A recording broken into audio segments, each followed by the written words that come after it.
What about the animal cargo? Don't worry about it. It's just one little raccoon. If I were you, I'd turn back. Yeah? Well, if you were me, then I'd be you. And I'd use your body to get to the top. You can't stop me no matter who you are.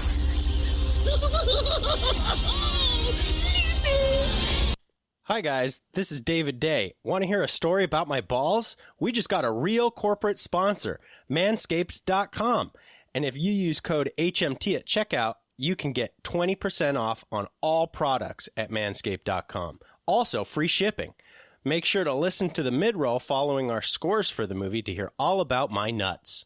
Hello and welcome to Horror Movie Talk. An opinionated and accidentally funny horror movie review show. Go, go, go, go, go, go, go, go, go.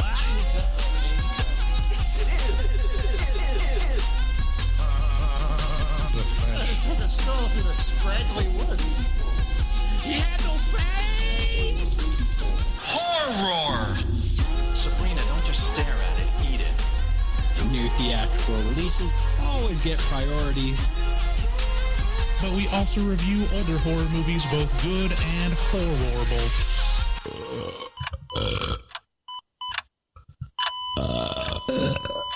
Wow, that didn't sound good. That did not sound good. Hey guys, and welcome to Horror Movie Talk. I, as always, am your host, Professor David Day. I'm the foremost expert in scare no-nos, and across from me sits... Bryce Hanson. But not only does Bryce Hanson sit across from me, also... I don't know how long you've been listening to Horror Movie Talk, dear listener, but if you've been listening for a while, you know about our hard fucking artist, the very man himself, Dustin Goebel. He is on a screen across from me. Hi, Dustin. How are you? Hey, guys. How's it going? It's going great, man. How did we get so lucky to get you on a show? Boy, that's... I'll tell you how. Never mind. I'll tell you how. You recommended this movie to us. I did. I recommended this movie. I watched it a few weeks ago, and I had no one to talk to about it. And I was stuck at home and quarantined, and I had nothing to do but to bug you guys about it. So. And now you're on a Horror Movie Talk podcast to talk about it. So see, when you need things, sometimes the universe provides, right? So if you guys want to help us out, you can check us out at our website. That's horrormovietalk.com. And from there, you can find links to all of our social media. Check out our YouTube page and subscribe over there because, well, there's hopefully something coming down that line sometime soon. We post new episodes of the podcast every single Wednesday, so make sure to subscribe and leave a rating on Apple Podcast. And finally, if you'd like to get a hold of us and tell us that we're wrong or tell us that we're right or have us settle a bet for you, make sure to call us at our voicemail line at 682-253-4468. We have a fabulous show for you guys today. Not only do we have Dustin Goebel here to talk with us about this movie, but this movie is this is a crazy fucking movie. Yeah. Today we're gonna. It is a ride. Today we're going to be talking about Possessor, which was just Possessor Uncut. Yeah, Possessor Uncut. My apologies. We will be. Which I think is false advertising, to be honest. How do you mean? Because there is a lot of there's a lot of circumcised penises in this movie. Oh, I was expecting mostly uncircumcised since it was uncut, but they cut them all. But they are all cut. Yeah, this movie just actually came. This is one of the first movies to hit theaters. Since I don't know, since whatever it was that happened, I can't remember what it was. But the thing that stopped us from going to theaters. So we'll start out this episode by giving us a brief review and our score for the movie. We score on a scale of 1 to 10. 1 being a miserable dredge where it makes you angry that you had to sit through the movie. 5 being a totally average film that hits all the expected marks. And 10 being so good that it transcends genre boundaries. After we give our score, we'll get into spoilers and take a deeper dive into what we liked and hated about the film. And later in this episode, we will be doing 2 bits. We will be doing Killcount, reviving that old chestnut. That's chestnut. And also we will be doing HMT Horse. We failed to mention to new listeners, we're kind of a big deal. Oh, okay. We are a top 10 podcast. Oh, a top 10 in all of podcasting? Well, in film reviews. Oh, well, that's still pretty podcasts on Apple Podcasts. Top 10. Top 10. Man. We got up to 7 this last week. Yeah. Oh, yeah. It's all downhill from here. It's all downhill. Yeah. 9 yesterday and 10 today. So well, you know, by the time you listen to this, we'll just be a merely piece of shit top 20, probably. Jesus Christ. Amateur hour. So, we did see Possessor Uncut, which, like I said, is a new flick released in 2020. And wow, what a disturbing masterpiece of a film. This did come, like I said, highly recommended by our hard fucking artist, Dustin Goebel. And you're welcome. Thank you. And I was not let down at all. So without any further ado, let's get into the trailer. You have a very special nature. One we've worked hard together to unlock.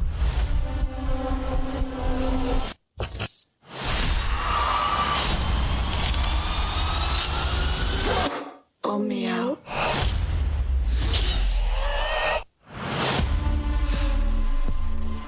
The results are normal. Anything you want to flag? No, I'm fine. Mom! Hi, darling. How was your trip? Dull. Extraordinarily dull. Our next contract's a big one. The target is the CEO of the largest operation in the U.S. You'll be binding to Colin Tate. We can't afford any mistakes on this one. Ready?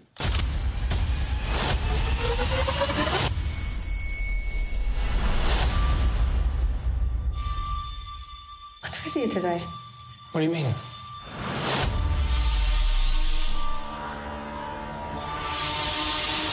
I'm in place. Can I help you? Finish this. What are you doing? I can't pull the trigger.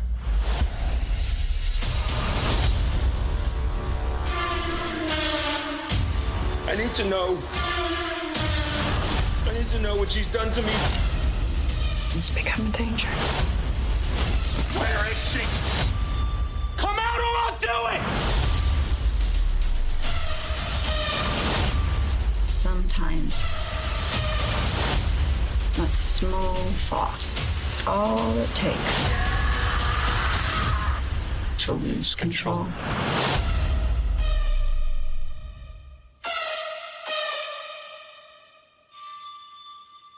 So, Possessor Uncut follows Tasia, played by Andrea Riseborough, who you might remember from such films as Mandy. She was Mandy in Mandy. Who is... What was the other movie she was in that we mentioned? It was Mandy from Mandy. We just reviewed something that she was in. I can't recall. But she is the most incredible mercenary for hire maybe ever. She works for a secret organization that seems to use brain implant tech to put her consciousness, now stick with me here, to put her consciousness into the bodies of people who can get close to important people. So, AKA her targets. So, her job is to inhabit the consciousness of strangers, take control of their body, and use their body to assassinate people for, presumably, very rich corporations and clients. As we follow Tasia, we learn that she is the best at what she does, but also that there seems to be a time limit on how long you can be in possession of others before there is a danger that you can lose yourself in the process. So basically, like, it seems like there's a time limit on this kind of being this kind of mercenary. You can kind of lose your mind if you are constantly in other people all the time. There's a piece of you that gets lost. And yeah, there's for humans, there's a use by date in this circumstance. Yes. Yeah, so as we follow Tasya, we learn that she is... I already said that. As the movie progresses, we get a real look into what makes us empathetic humans and the real ramifications of our actions if we let our moral compass slip for too long. What a crazy fun movie this was. Possessor Uncut is directed by Brandon Cronenberg, the son of that other Cronenberg. And it's more than just an interesting concept. This is like a complete package sort of movie. Tremendous effort has gone into setting the dark and sad mood. And Possessor Uncut presents some very fucked up ideas into what seems like a not so distant real future, which kind of makes it all much more disturbing because I could kind of see a lot of this already taking place. Yeah, I mean, I give it about 10 years and we're probably there. This could definitely happen, with Elon Musk and his Neuralink and, all this data mining that's happening. It's definitely, it's going to happen soon, which is frightening. I'll tell you what, if I could get that job identifying drapes from people's room that are fucking, I'd be okay with that. And the carpet did match the drapes there. So. Yeah. The acting and film craft in this movie is stellar, but the imagery and ideas in this movie are so much more depraved than even the most intense gore porn entry because it seems like we aren't far off from this being a potential reality. I mean, we're sitting across the country right now talking to Dustin via a webcam and Skype. On a podcast. And what a country. What a country. So it just, it seems like to me, this struck home because of how potentially real it could all be. There were parts in this movie where I actually covered my eyes because I was fearful that I would see something that I couldn't unsee. And finally, my last kind of mention of my review is that this is definitely an artistic film. Bugsy would call this pretentious for sure. But it doesn't hang its hat on the art. It really... I don't know. I mean, I think the gore might win Bugsy over. It's got something for everybody. Yeah. The ultra violence in this movie there's tits, there's ass, there's penis. There's gore. There's something for everybody. Psychological terror. And it goes so hard in the violence. Right. This is one of the most truly and real life violent seeming. The bludgeoning scenes in this are long. Yeah. Yeah, I would kind of compare it to High Tension, that French film. Have you guys seen that? Mm-mm. I haven't seen it yet, but I've heard that one's pretty violent. Yeah. Sounds pretentious. It's just, it is very pretentious. And, it's not just a close-up of a knife going down and then, blood going down the drain. This is, this isn't someone getting stabbed once. This is 20 times. And you're watching the entry wounds just turn to this muck. Yeah. It's horrible. Yeah, it's a really crazy amount of violence. Yeah. Let's see here. It really stands on the concept that it presents, which is the loss of privacy and the danger of losing control of one's self. Our inherent lean toward the voyeuristic can result in the loss of self, and that may be the scariest and most insidious thing that I can imagine. So that's my review for Possessor. What did you think, Bryce? I find it so interesting that you're going the route of this could be a reality, and so that last sentence actually makes sense. I get it, what you're going for in terms of being able to inject yourself into someone else's memory. No, not that. No, not so much. No, I don't think that's super realistic. Yeah. Not yet, anyway. But more specifically, the things that I was talking about that really, truly disturbed me were the job that one of our main characters had, which was, he would go into a room full of people with VR headsets, and he would put on his own VR headset, and then he would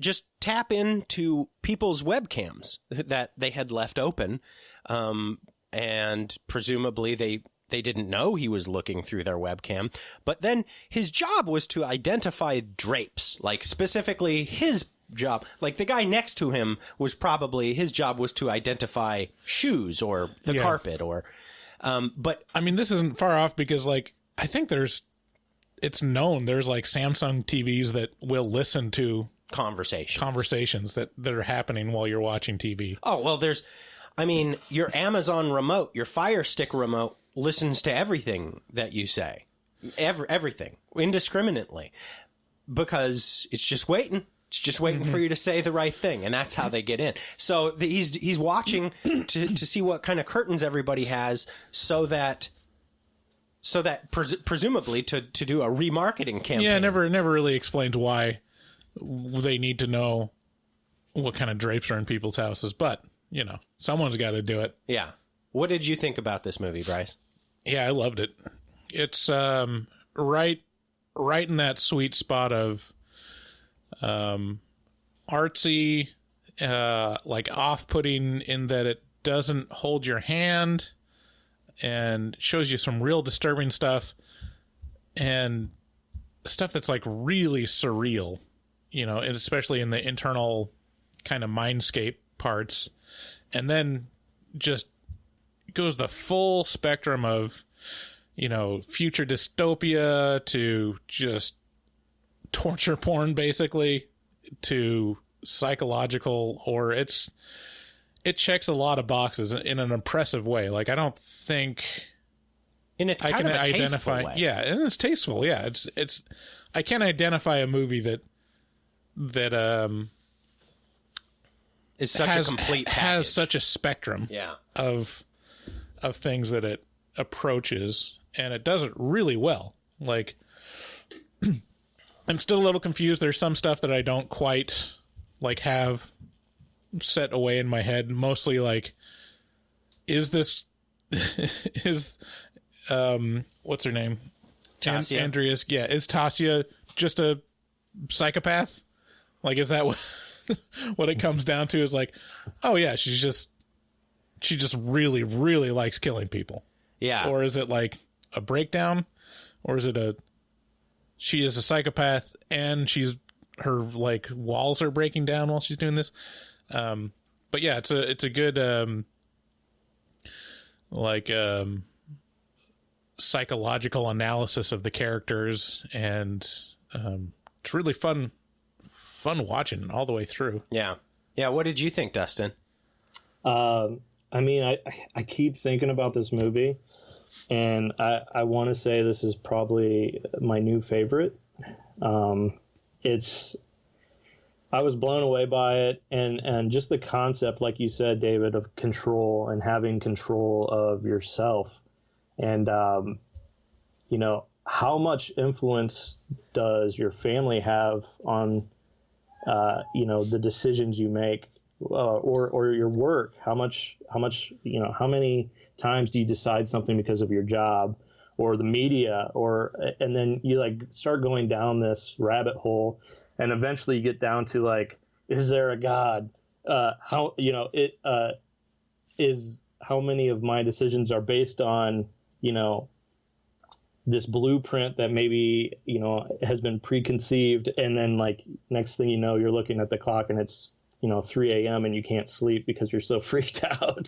So, it's just that concept alone. And then it's just well done. Like you guys said, I mean, shot for shot, it's amazing. It forces you to really focus on things. And in fact, like some of the shots, there'll be this shallow depth of field. So you're forced to kind of focus on things. And like you said, with the violence and stuff, it doesn't just show you a glimpse. It makes you uncomfortable. Yeah. I mean, it's, I'm thinking of movies, like if you could take several movies and have them like combine their genes to make this movie, what movies would be in that list? Like, for me, it's Blade Runner. Yeah. Like Hostel. Like, it's got some Eli Roth in there, just from the torture porn stuff. Like, you know, some of these, like, dystopian, like, but not quite dystopian futures, like Her. Or another movie that this reminded me of actually a little was Piercing. Well, yeah, no, I said the same thing, and not just because the lead actor, right?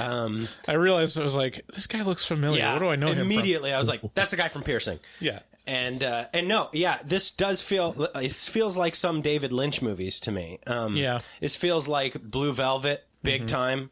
Like the willingness to look at like the perversion of like of how weird people can get. Yeah, I think this is like my favorite type of pretentious movie is like the tasteful surrealism. Like that's like the hallmark for me, is if it uses like the surreal and the completely like experimental in a very tasteful way. It's can controlled pull off to where it's like, this can exist because it's existing in where, you know, this kind of shit does exist, which is in the mind, right? Or, you know, representationally, right, of something. And that subtle off-white coloring, the tasteful thickness of it. Oh my God, it even has a watermark. Yeah, so I mean, the movie definitely you should watch it. In my opinion, whoever you are, this is a great movie. My score for this is a 10 out of 10 movie. I don't know anything about this Cronenberg. If this is his, I have done no homework on whether or not this is his first. I think I read it was his second feature film. He's done shorts. It's impressive as shit that this is. I think he did like antiviral. As his first antiviral. Movie. I haven't 2012. Seen, a lot of people in the Facebook group have been saying that it's really good. So yeah, I'm really impressed with it. I don't think I have. Yeah, I think this one's going to stick with me. So I don't have a reason not to give it a 10 out of 10. Right. Like, I can't find any flaw in the movie. Like, the intention of it is just pulled off perfectly. It's really good. Yeah, so obviously 10 out of 10 from both of us. What about you, Dustin? What's your score for this? Yeah, 10 out of 10. I mean, I only have one small issue that kind of pulled me out of the movie, and we can talk about that more in the spoilers section, but I mean, it's such a minor thing. Yeah, not enough dicks. No. Yeah, there should have been at least 3 more chicks with dicks in this movie. Wow, you're not allowed to say that ever. Did you know that's not what they're called? They prefer to be called. I'm not touching this. You did the worst thing by calling attention to it. Oh no. Well, in any event, there was a lot of dicks in this movie. There was a lot of sex in this movie. And let me tell you, this is a good segue, because some of them could have been cleaned up. You know, you could have cleaned those. You got to keep your junk looking good. Oh boy. And in order to do that, you need the best in the business. You need manscaped.com, man. They come in there with that perfect package 3.0. So no joke. Manscaped approached us and they want to run some ads with us, and they gave us a coupon code to use at checkout. That's HMT. Like I said at the start of this show, that gets you 20% off your order at manscaped.com, and it also gets you free shipping. So you really don't have any excuse not to keep your nuts all trimmed up. I'm glad that we live in a woke culture to where men can talk about manscaping. Oh yeah, man. Like, it's a secret shame. You know, your testicle hair. Yeah. Just gets in the way all the time. Let me tell, I have a story about this. So when This is pretty personal. So Okay. I mean, Yeah. it's, when you're talking about your junk, it's all kind of personal, But one of the first times I was getting frisky with my now wife, I went to, we were making love, and I went to spank her ass, but I overreached and ended up tapping myself in the nut, and it crippled me. It was astonishing pain, and I rolled off of the bed in crying from essentially really having laid into my nut. And I'm not saying that Manscaped would have helped this situation, but with a little bit more trimming, maybe I wouldn't have caught so much nut. It's if you have like a big old hairy bush, like it really keeps things warm down there. And then when your testicles are warm, they kind of hang. Yeah, they hang. They dangle a little more. That's right. And so you probably just underestimated the dangle. Whereas, like, if you had Manscaped, they would have been like nice and cool and close to the skin. Yeah, and if you're a real hairy guy, like my brother, I'm going to put him on blast too. He's a real hairy motherfucker, and he's known this for his whole adult life. He's kept himself all trimmed up, and it looks respectable instead of scary. When you see a guy that keeps himself trimmed up. So don't be that hairy guy. Manscaped is forever changing the grooming game with their Perfect Package 3.0. Inside the Perfect Package, you'll find their electric trimmer called the Lawnmower 3.0. This waterproof and skin-safe technology trimmer will reduce nicks to your little pumpkins. And you can also create less mess by trimming in the shower or using the magic mat that comes with in the Perfect Package 3.0. This is genius. They give you a mat. Dude, I can't tell you how many times I've been left in the bathroom with just a big pile of hair on the floor and no way to get it up. Yeah, try to trim over the toilet and it just goes everywhere, Right. Looks like really just a run-of-the-mill public restroom. And, of course, let's not forget about the Crop Preserver, the anti-chafing ball deodorant and moisturizer. That's right. They got you covered for even your smells. So you already put deodorant on your armpits. Why not put deodorant on the smelliest part of your body, your scrum? The Perfect Package 3.0 also includes anti-chafing performance boxer briefs that keep your package cool and smelling fresh all day. For on-the-go freshness, you'll love the Crop Reviver, which is ball toner spray. It really is the complete package. Just the care that you can take care of your balls is astonishing now. The ball technology at Manscaped is really impressive. Yeah, so get 20% off and free shipping, like I said, with the code HMT at manscaped.com. Stay sexy this Halloween. Your balls and your significant other will thank you. Again, get 20% off and free shipping with the code HMT at manscaped.com. That's 20% off with free shipping at manscaped.com. Yeah. And use code HMT. Trick or treat, keep your balls neat. So we're actually, this is exciting because you guys, if you can support the people who support us, that helps us out a lot. Obviously, this is a free podcast and we don't have any way to support ourselves other than the kind people who are our patrons and, advertisers. So, and this is a new thing for us. So, pony up if you'd like. Also, you guys should check out Shudder.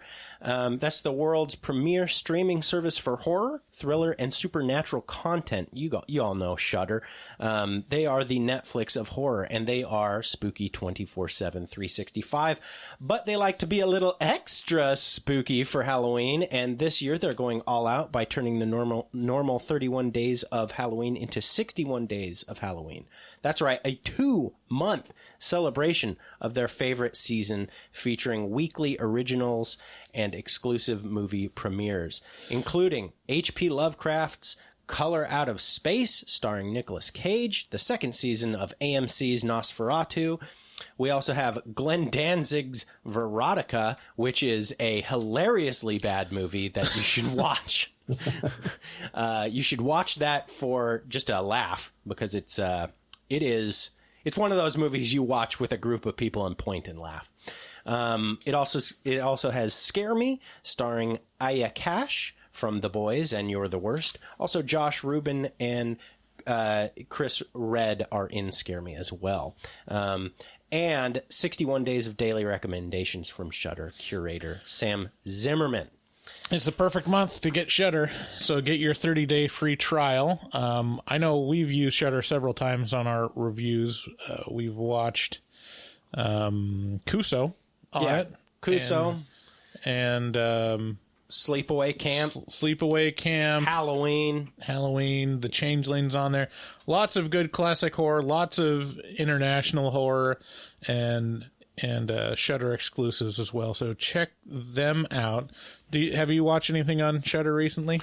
Oh yeah, man. Well, I mean, the nice thing about Shudder is they have all these curated lists, and so sometimes you don't want to go back to the same old thing, So they got good ways to discover stuff. So I think I watched The Wailing recently. Mm-hmm. That was pretty good. I was kind of drunk, so I can't really recall. To try Shudder free for 30 days, go to shudder.com and use promo code HMT.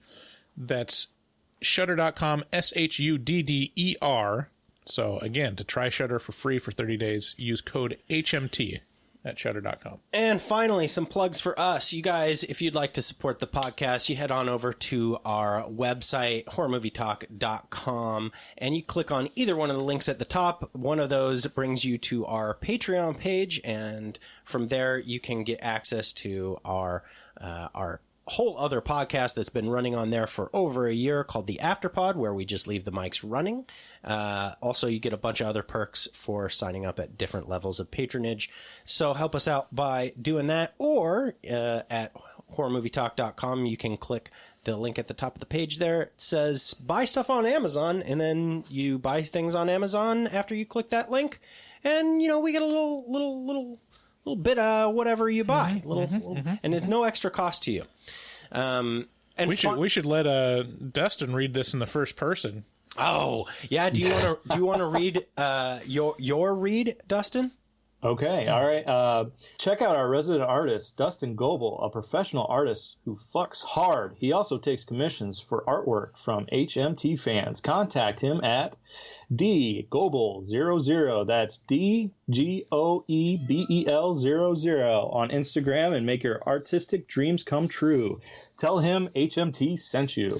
Can you tell us how do you fuck hard? Like, I mean, we all know you fuck hard, but well, the like methodology.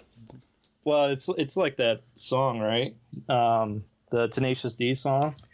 Yeah, you fuck hard, and sometimes you fuck soft. And I will brag. I drive a really nice car. I wear a leather jacket, and I like to drink beer.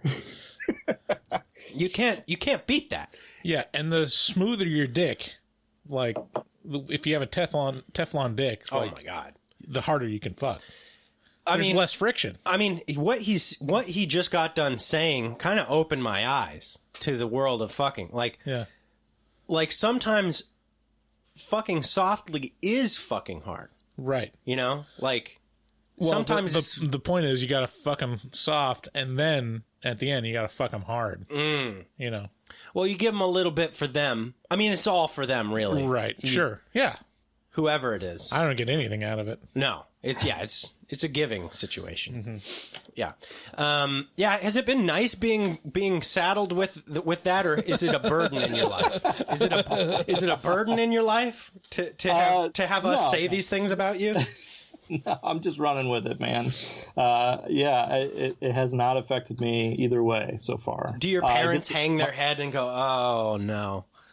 Who's that? Your parents, or? Oh yeah, well they don't know about this, I don't believe so, but they will. I'll tell them about it. But my wife thinks it's hilarious. Yeah. So as long as she's happy, I'm good. Oh, good. And finally, if you guys want to reach out to us, you can do so at 682-253-4468. You know, before we move on to spoilers, I just want to say, Dustin, you've been producing incredible artwork for us for a year now. I don't know what we did to deserve you, but thank you so much from like the bottom of my heart. You lend the podcast such a yeah, I gotta say, like, we started ranking, like, after I guess we didn't mention our after show for The Haunting of Bly Manor, but you guys should check that out. Once we released those, we got so many downloads and so much attention that we started ranking on the top 10 of the Film Reviews podcast charts on Apple. And I just looked at our logo, and I looked at all the other logos, and I was like, we deserve to be here.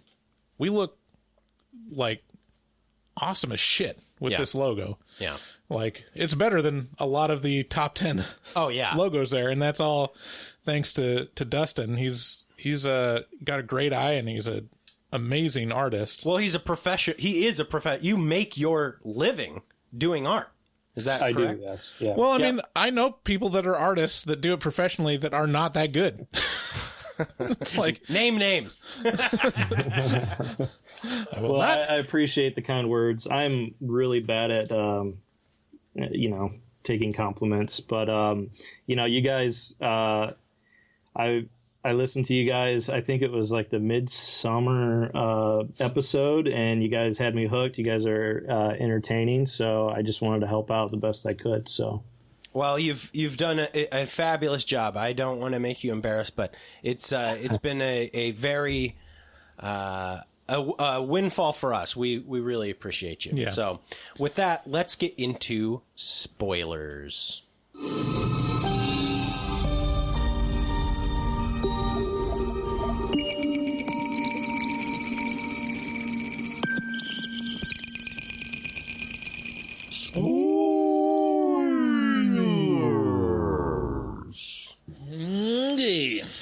So, this movie is pretty intense from beginning to end. Yeah, first fucking scene is a giant needle into someone's head, like a close-up.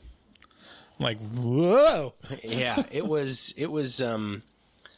unexpected. But I gotta say, like, there's a part of me when I know I'm getting into a real serious movie like this that I'm not gonna lie, I kind of dread it. Like, do you know what I mean? Like, oh, here we go. Like, I better buckle up and kind of brace myself. And that's every time. Yeah, I mean, I always give it the benefit of a doubt until it proves itself to be actually pretentious garbage, you know? Yeah. Like, this one, it started out strong, and it really lived up to the promise of that opening scene. But it's not just, it's like the air the movie has about it. You know, like, this came to me from Dustin. Dustin was like, oh man, this thing's intense. And like, just hearing that, I was like, you know, every time it's like that for me. I'm like, oh God, this is going to be a lot, you know, and then I kind of brace. Do you know what I mean? How did you hear about this movie, Dustin? Because I hadn't heard about this until you mentioned it. I think my buddy Juan Laura, he sent me the trailer for it, and then I started looking into it, and I saw who the director was, and you know, I'm a big fan of, you know, The Fly, Scanners, and Videodrome, and all of his father's work. So I assumed it was going to be of high quality. So yeah, well, it certainly was. Yeah, so we got like needles into like ports in the head, and then she starts fiddling with it, and it's this lady, and she starts fiddling with these dials, and like and it like messes with her emotions seemingly. Like, she goes from happy to kind of like sad to like devastated. Yeah, I mean, I would love to hear the direction that's given to these actors. Yeah. For about, you know, good 25% of these scenes, because it's all just facial reactions, and you're supposed to read like, what is happening, you know, to this person. And sometimes it comes across, and sometimes just like, wow, looks like they're having a struggle there. Yeah. Yeah. But it's, so she's got her hand on this analog dial and she's twisting it. And it's like they're changing channels on a radio station, like right. getting to moving down the dial. But instead of it being a radio station, it's emotions. Yeah. And you don't really know what's going on. And then she goes to like a fancy party. Yeah. And her and she seems to be part of the wait staff. Because there's other people dressed exactly as her, which is in a tracksuit of some variety. And then pretty quickly, there's a violent murder. Yeah, she just goes to town on this big fat man. With like a steak knife. Yeah, like... Just like goes, just immediately stabs his carotid artery in his neck. He's clearly an important person. He's a big man. He's a fat man, and he's surrounded by people who are talking to him. And she just approaches and slams a knife into his neck, and then starts just stabbing him over and over again in the stomach. Murders the shit out of him. And all of these murder scenes are gruesome and long, and they do not shy away. This is not like a shot of violence and then kind of like the reactions. This is all of the violence right in your face. Yeah, and there's like a interesting thing, because you could describe these scenes as gratuitous violence, but really that's kind of the point, because it's supposed to be gratuitous for the character. Like the character is being gratuitous in their violence. Uh-huh. And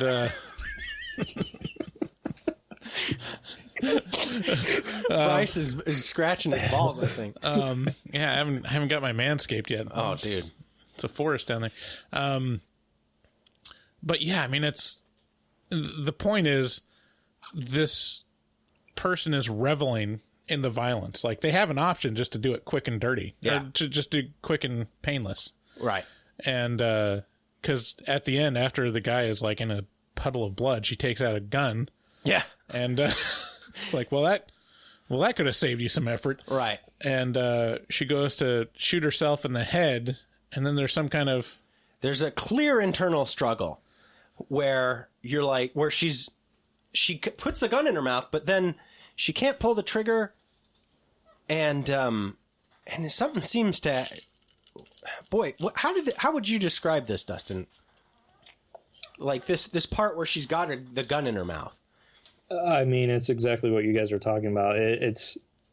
I think she says, "Pull me out" is like a big phrase that's used. That's right. In this, and then she sticks the gun in, and it looks like it's going to be over with, and she's kind of struggling, and then she just takes it out. Yeah, and then, but it's clear that she needs to kill herself. But this is portrayed to us through.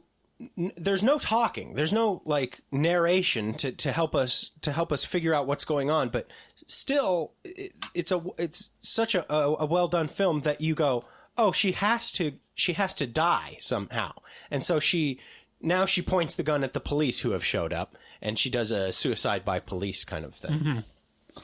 Another thing about the suicide by police thing, you guys think it was weird that, she got shot a bunch of times, but then, just the icing on the cake, the cop comes up and just shoots her in the face. Right. Yeah. Oh, that's interesting. That's a good point. And I think, and you find out later that there's kind of like lifelines. Yeah, that might be a safety. Have. Yeah. That's a really good point. I didn't. I guess I didn't think enough early in this movie to make that connection. The one thing that's never really answered for me is they say "pull me out" and then they proceed. Then nothing happens at all. Like, who are they telling, and why aren't they actually listening to them? Because it's like, well, I think they get this. I think they say "pull me out." That's like the period on the sentence. It's like, okay, the thing is done. The contract is fulfilled. Uh-huh. Now I'm going to kill myself. So go ahead and pull me out when I do. Mm. I think that's like the audio, the audible for the people in the control room. Right.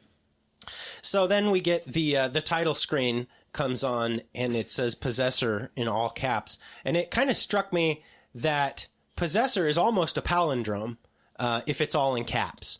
You just take the leg off of the R at the end, and now you have Possess Up. No, Possess Up. No, wait.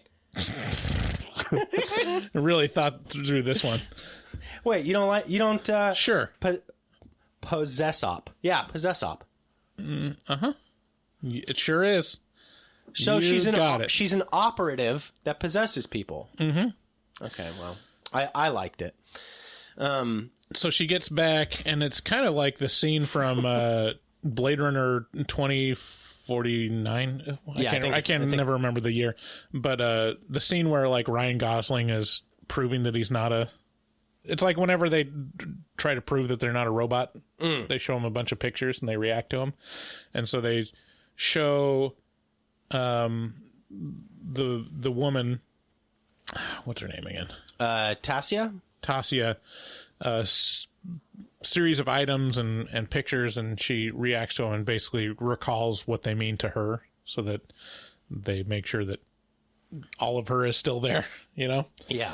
And bring it back. So the one thing we skipped over, after the woman that we've been seeing for this opening scene is killed by the police, it cuts to Tasia in this like Matrix chair, and like they take the hood off of her and whatnot, and she looks like a cancer patient. And I was like, and I wrote down in my notes, oh, it's Matrix for cancer patients. It's the Matrix for cancer patients. Yeah. So the contraption that they use to allow her to throw her consciousness into other people is kind of looks like a Plague Doctor VR mask. You know, it's got like the long beak that interferes with my nosh. If you're an Always Sunny fan, yeah. So it's kind of like a big VR headset, and there's a lot of VR in this movie, which is interesting. Mm-hmm. I'd just like to say about what's her name, Andrea Riseborough.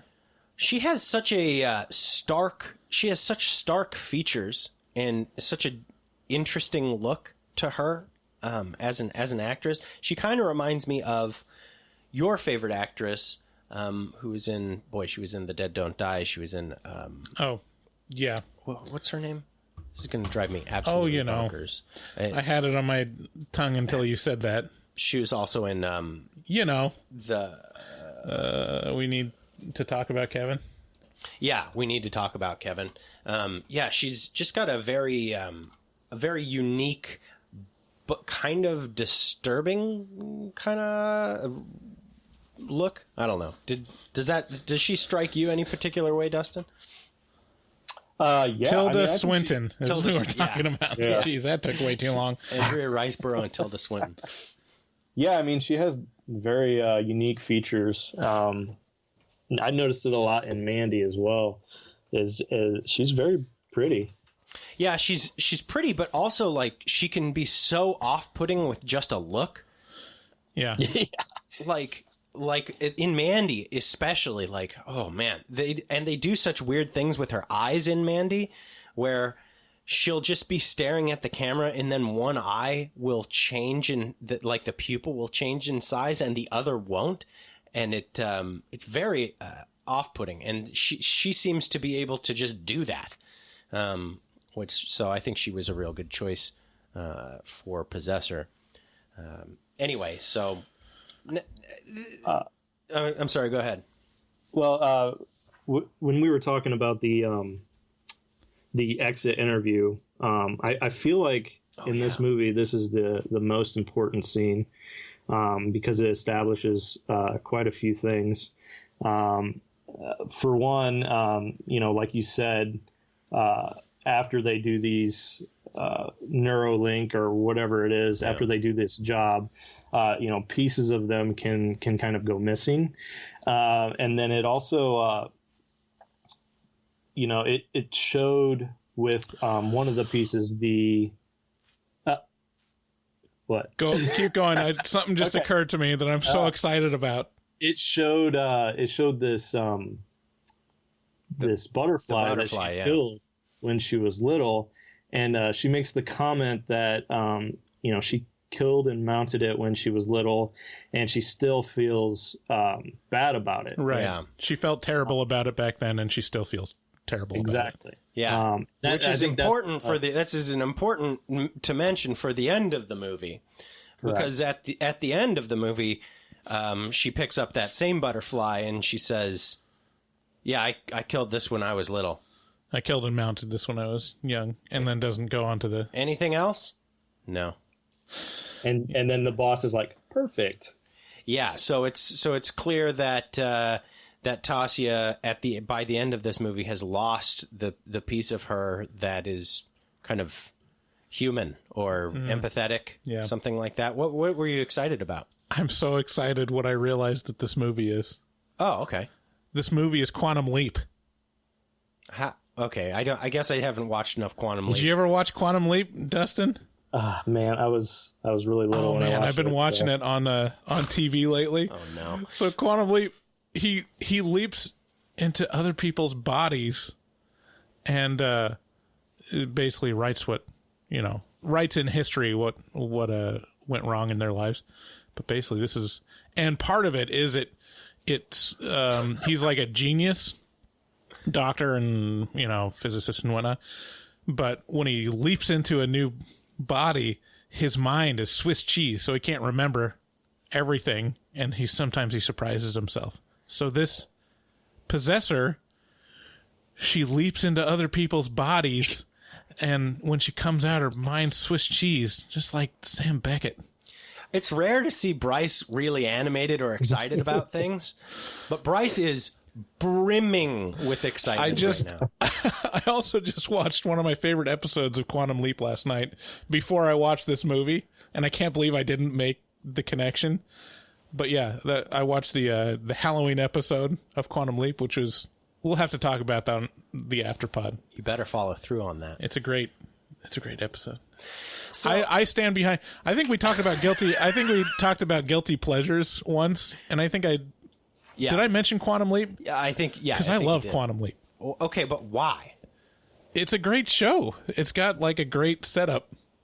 Okay. And lots of like really good devices. Is it as good as Doogie Howser? Better. Wow. Yeah. What? Doogie Howser is just like any other medical show. This is no, unique, it's got a kid, idiot. It's got a unique sci-fi premise that's really fun. What's your guilty pleasure show, Dustin? I'm gonna have to get back with you on that. I got to think about that for a little bit. Okay. Punky Brewster. So now Tasia kind of goes about her normal, quote unquote, normal life, which is clearly hard for her to do. She goes back to I presume her boyfriend and kid. It's hard to tell if she's married because she's separated as she's taking the exit interview. Yeah, her boss basically reminds her, yeah, you're separated, remember? And she kind of can't recall that exactly. Yeah, they're not doing a great job of being separated because they fuck that night. Yeah, they sure do. There's a lot of sex in this movie. Yeah. A lot of show everything sex, everything but the butthole. It's great. It's great. I mean, I mean, honestly, isn't it kind of great? Yeah. No. I'm never going to complain if I get to see sex. Like, it's so weird. Like, we live in a culture where porn is just like completely acceptable. Yeah. No one like looks down on porn anymore because they're like, yeah. I mean, our kids are like 12 and they're figuring out how to get on porn sites. Yeah. It's like, well, it's unavoidable. It's on the internet. What are you going to do? Masturbate, I guess. So, so when we're in these movies and it's still like this, R-rated movies, and it's still kind of puritanical. Yeah. And like, you never see a dick. And anytime there's a sex scene, like everyone has a sheet over them. Yeah. At all times. Yeah. It's like, that doesn't happen. Yeah. Yeah, you remember how hard porn was to come across? We were all basically the same age, right? We're all kind of mid to late 30s. Yeah, I'm a little older than you two, I think. So remember how hard it was to get a hold of porn back in the day? I remember it taking forever for pictures. Yeah. So I had like a 56 or like 28K modem. Yeah. And like go to a porn site, quote unquote, and it would just have links to pictures. And you click on it, and it's not even like a high res image, but it's like it's like watching like a matrix printer print out in color in front of your eyes. It's like, oh, I can see some ankle. I think that's an ankle. It's really like the middle school striptease. Yeah. You know, the technological striptease of like you only see a little bit at a time. So it's really the question of like how far do you get into masturbation before the picture is finished, you know? Yeah. Do you finish before the picture finishes? Well, I mean, and then, for a long time, that wasn't even an option if you didn't have internet right away. Right. Did you guys have internet early on, Dustin? No. Maybe when I was like 15 is when we got dial up. Holy God, 15? Yeah. How old are you? I'm 36 now. Yeah, so you're my age. Holy shit. Yeah. Oh my God, you didn't have internet for a long time. Well, my parents like just recently got internet again after I left the house. So, I mean, wow, it's not really a big deal where I'm from. Oh my God, this is like blowing my mind. It's like some weird dystopian alternate dimension. Yeah. Anyways, we're going on tangents. The point is we get to see cock. Yeah. And finally, it just makes my mouth water. So, but while they're having sex, she's kind of vacant, you know, she's somewhere else. Basically what she's doing is stabbing this guy over and over again. In her head, yeah. Yeah, she's like, oh man, this sex, boring, but boy, remember stabbing that guy? Yeah. And so, really disturbing kind of straight out the gate there. And she's clearly hallucinating a lot. She seems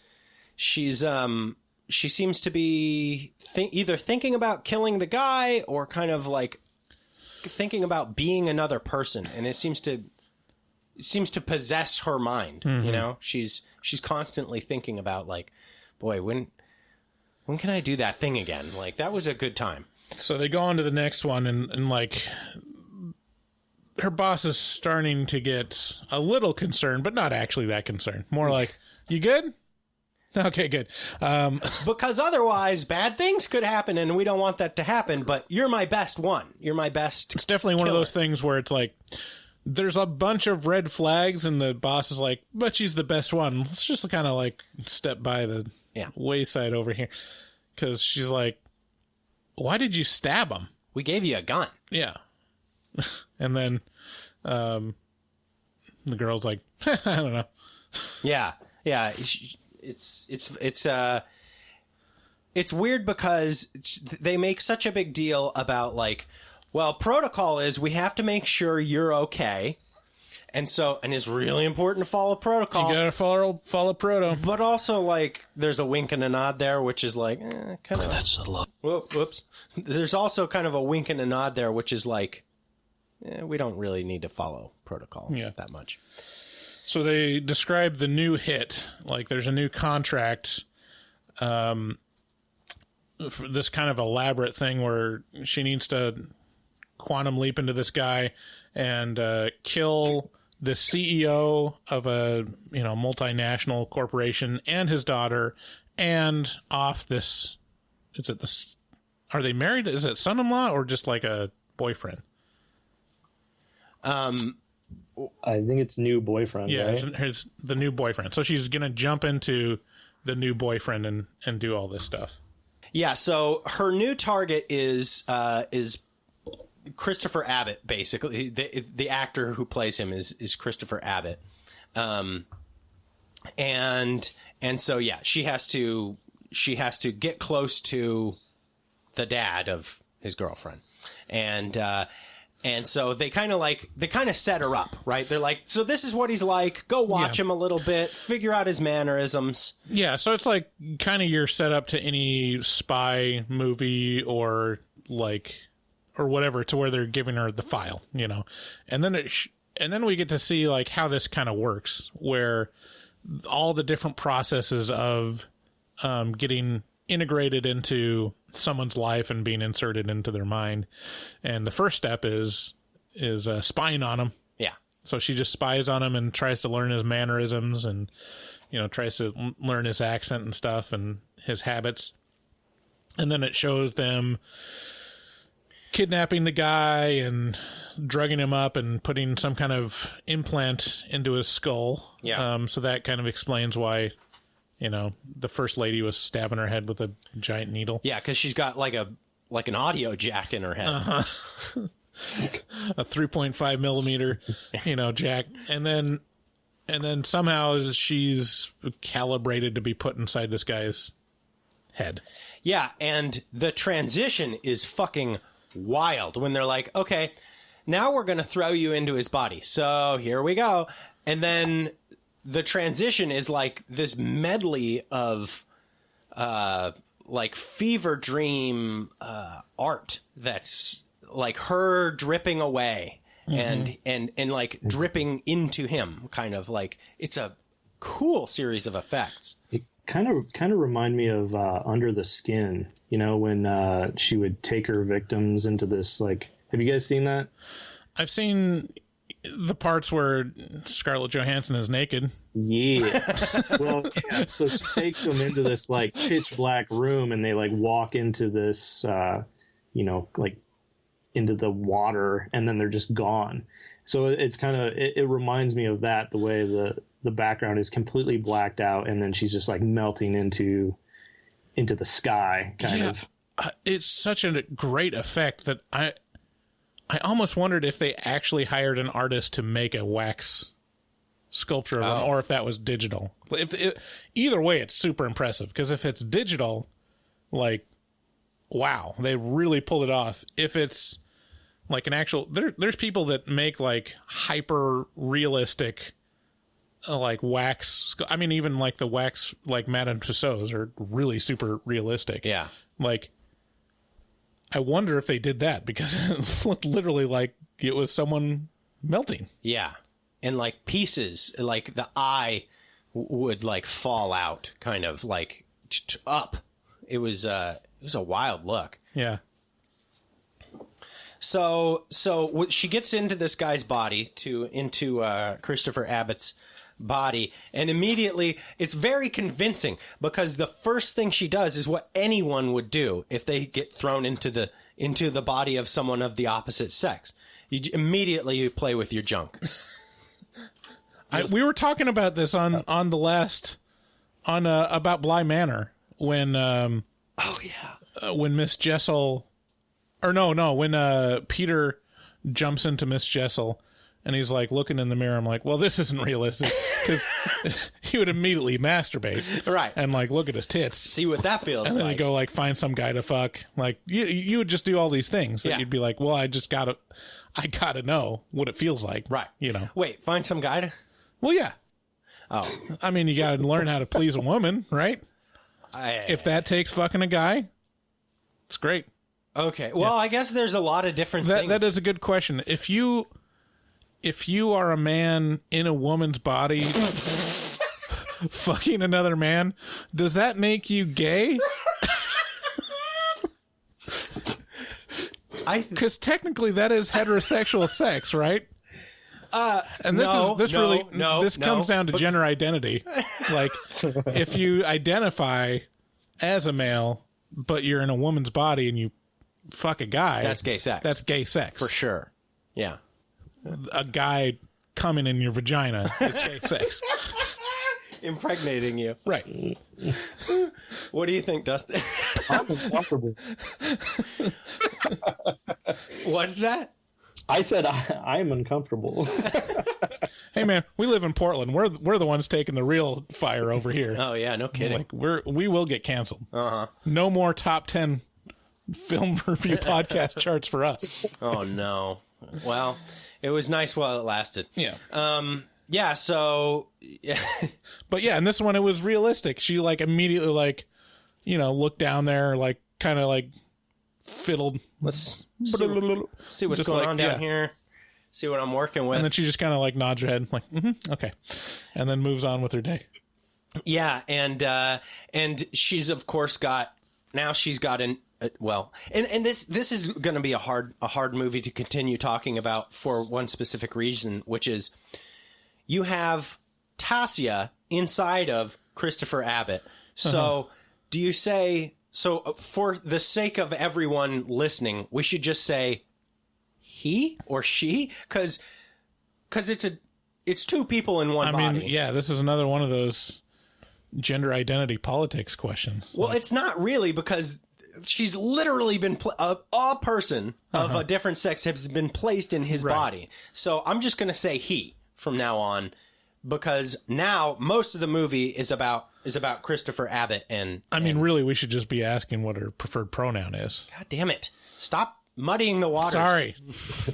So I'm just going to say... Trying to be woke over here. I'm just going to say he. But know that every time we're talking about Christopher Abbott's character, we're talking about Tasia controlling Christopher Abbott. It's most of the time. Most of the time. Maybe. Yeah, maybe. Yeah, so now he gets to, have sex she gets to have sex with his girlfriend, and that's a very bonerific scene. Yeah, because this is... So there's a scene where, yeah, it's definitely...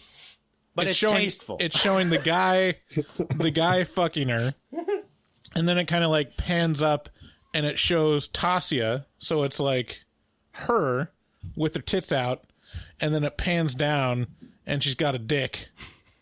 And it's like, well, I hope this doesn't awaken any emotions in me. I hope this doesn't stir any feelings. Wouldn't like you get so tasteful. And it did. I thought Yeah, it was great. Cause it wasn't, and you get to see pretty much everything except the beehole. So, it's not... So it was a real cop-out. Yeah, kind of. Yeah. So she has a very distinctive way of cutting apples that is translated, right? So she every time she cuts an apple in real life, like for her, when it's Tasia being Tasia, she like pushes the knife into the apple in a certain way and cuts a wedge out. Well, her mannerisms translate, when she's not paying attention and not trying to be Christopher Abbott. Little things come through of her personality. And so Christopher Abbott's girlfriend is kind of like, what is up with you? You're acting different. Like you're not you. And this is actually good, kind of, because her boss has basically told her, we need to make Christopher Abbott appear like he's been acting like he's different. He's acting erratic. He's acting erratic. So it's kind of good that... I love this next bullet point. What is it? The scene shit. Little shit floating. Yeah, so we get our first look into the idea that things are not okay with Tasia. Right, because she's like sees little like globules floating in the air, and she like reaches out and is like, boink, like takes it and then looks at her fingers. There's nothing there. Right, so it's like an artifact. It's like it's like some sort of visual fuckery that's happening to her that she can see, but it's not really there. So it's like the first little hints that Tasia, not okay. She's kind of losing it, and she's losing control a little bit. So now we get to get a look at Christopher Abbott's job, and holy shit, I wrote this down. He walks into this room of people with VR goggles on, and they're all kind of quietly talking to themselves, presumably, or to like a chat room, I assumed.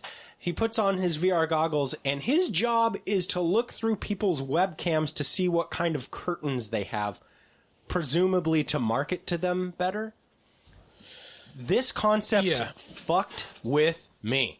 Yeah. It's great. He like puts on these goggles. They look like fly goggles. Yeah. Or like kind of steampunky. That'll be the featured image on the post Dustin made. Awesome. Yeah, it's a great artwork, and it has fat written next to it. Because while he's looking at people's curtains, he finds someone that's fucking. Dude, and like, whoo, just a stunner. Yeah. She was a very nice looking lady. Mm-hmm. Spread totally eagle. It was great. Lots of sex in this. I don't know if listener, if you can tell, but what was this film rated? Oh yeah, it's a good point, because they made a big deal about it being uncut. Yeah. So I would assume it's not rated, because they don't give out X ratings really. I don't think. So. So anyway, this concept of his job being just looking through people's webcams to see what kind of curtains they have, and there being a whole room of these people, man, like, it just, do you think this job exists right now? I mean, there's so many webcams that are just open, you know, like.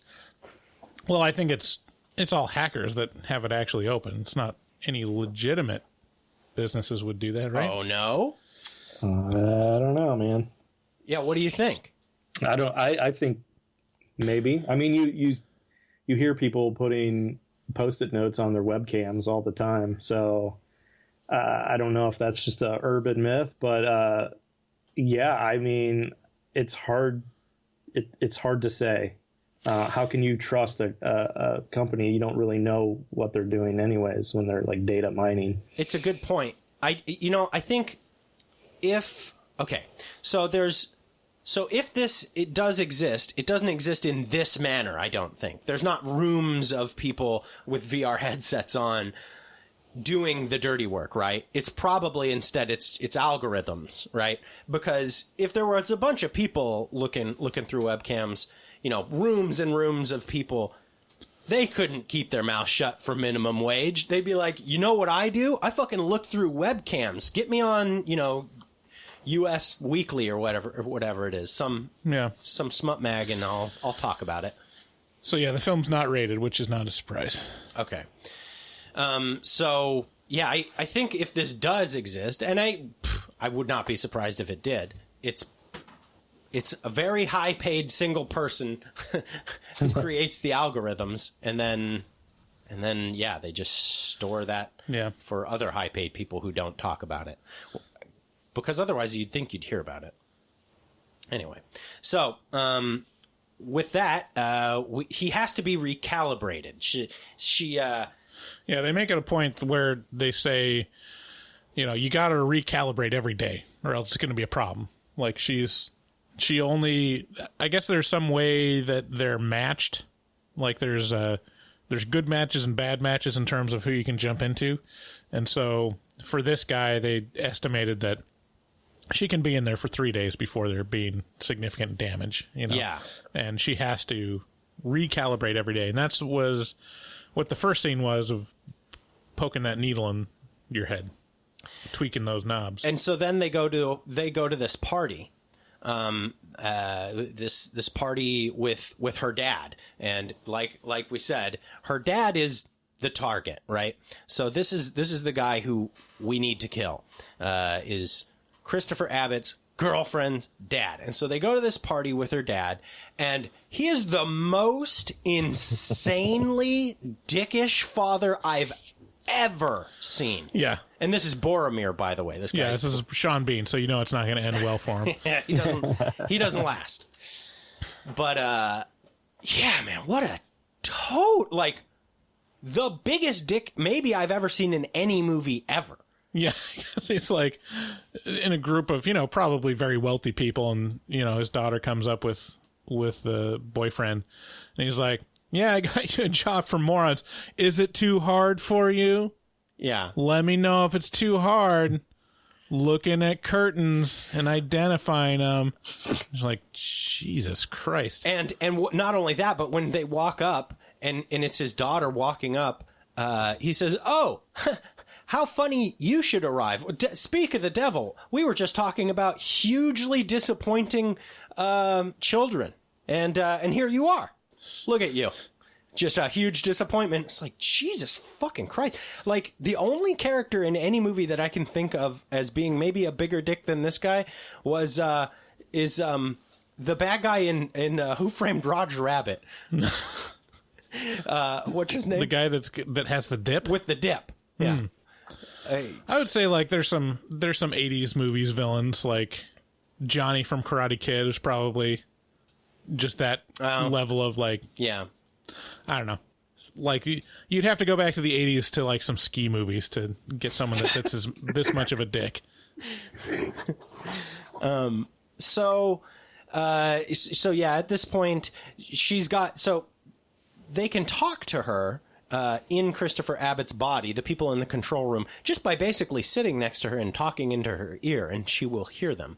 And so she's told, hey, get in a fight and get thrown out of this party. So she does that. As Christopher Abbott, she bumps into... she acts super drunk and bumps into somebody and throws a punch at her dad and gets thrown out of the party. So then, let me see here. Where am I at in my notes? Oh yeah, he says, to get thrown out, he says, how's it feel to have my cock in your daughter's mouth?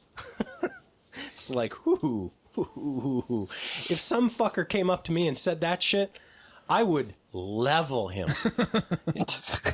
There would be no more person left. There would just be blood.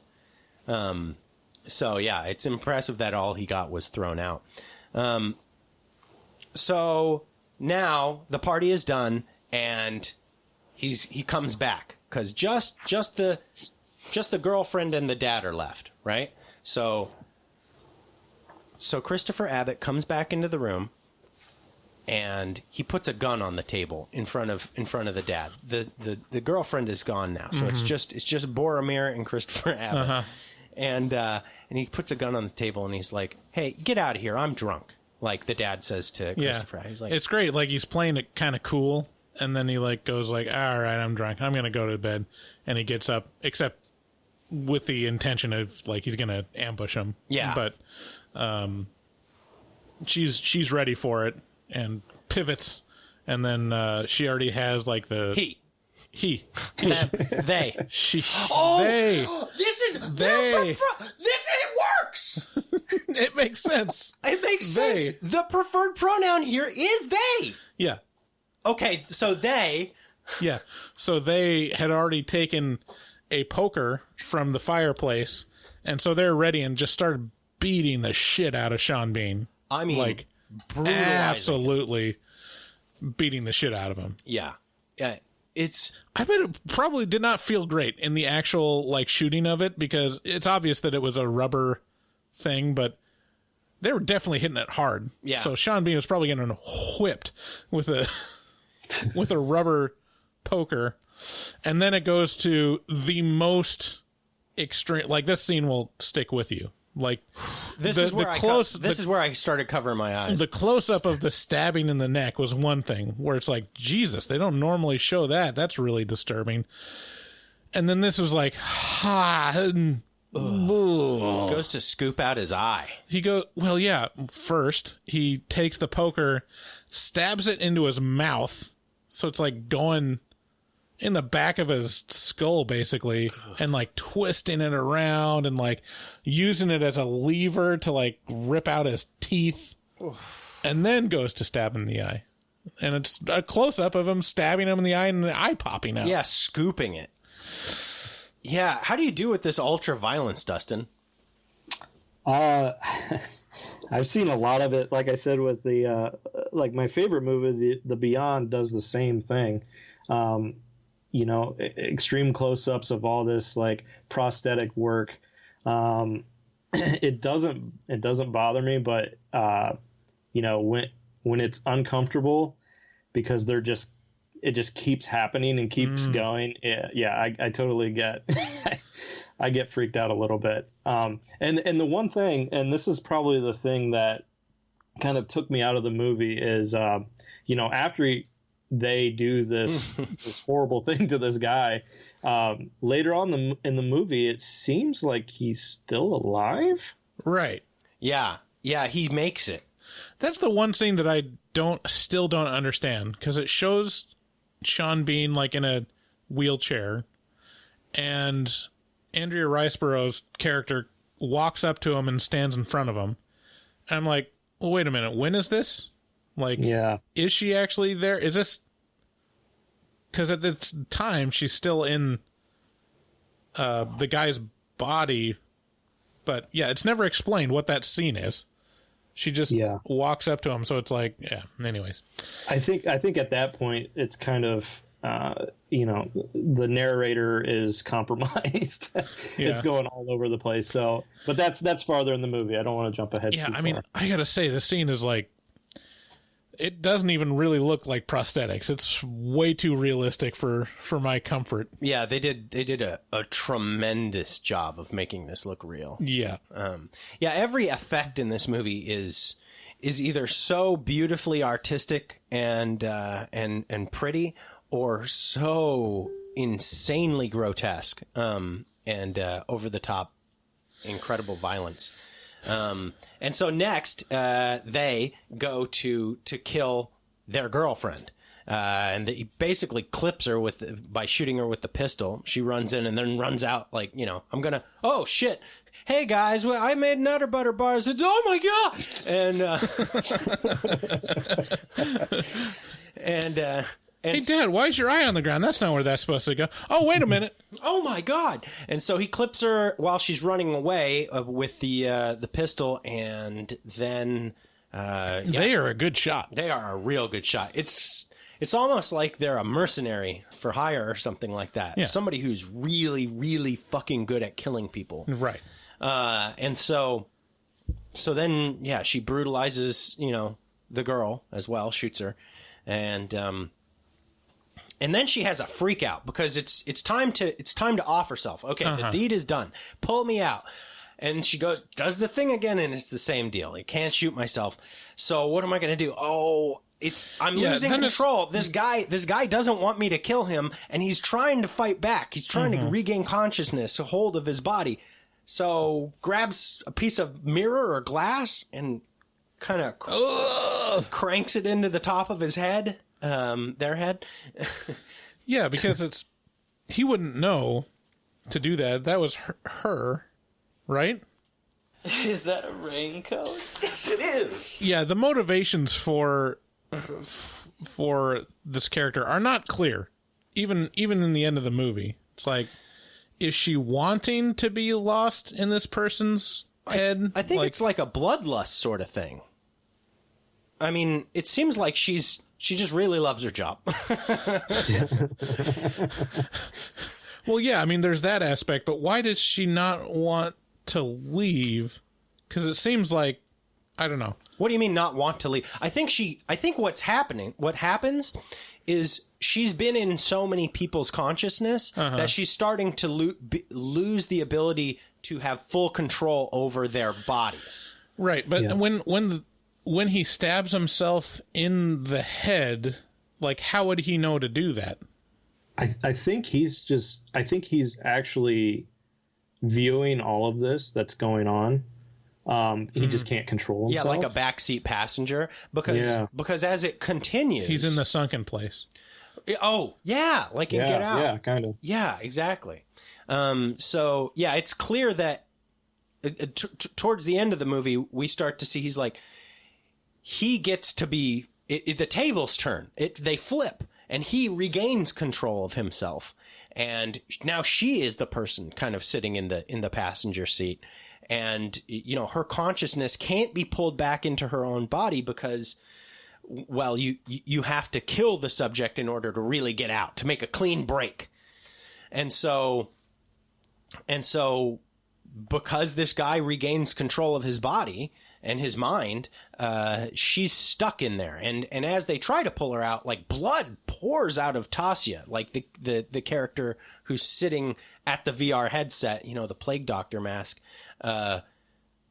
They can't do it. They can't get her out of there safely. And she's an important asset because she's like, the best.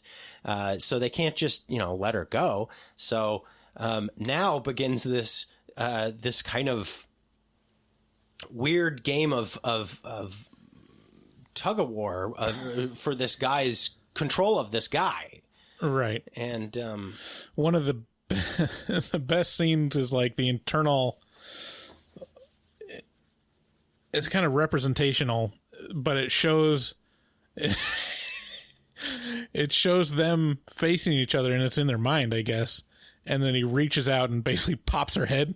Do you remember that? No, I don't. That's like one of my favorite. It's a great effect. He like reaches out and like, because I think they're choking each other or something, and then he grabs her head and just goes, just like pops like a what's that?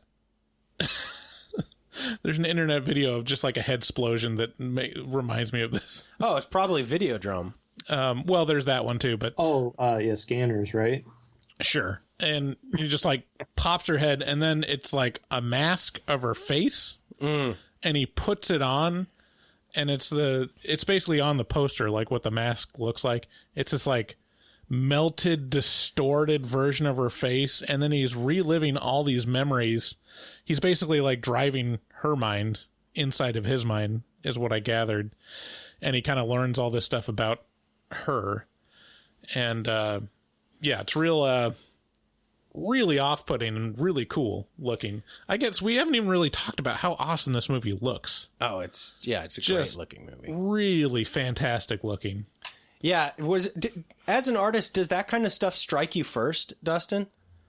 Yeah, I mean, that opening scene where they're at that club, just the way, the camera follows the main character and everything in the background is kind of blurred out. And the director took the time to look at the fixtures in the room that I would have never thought to even point the camera at.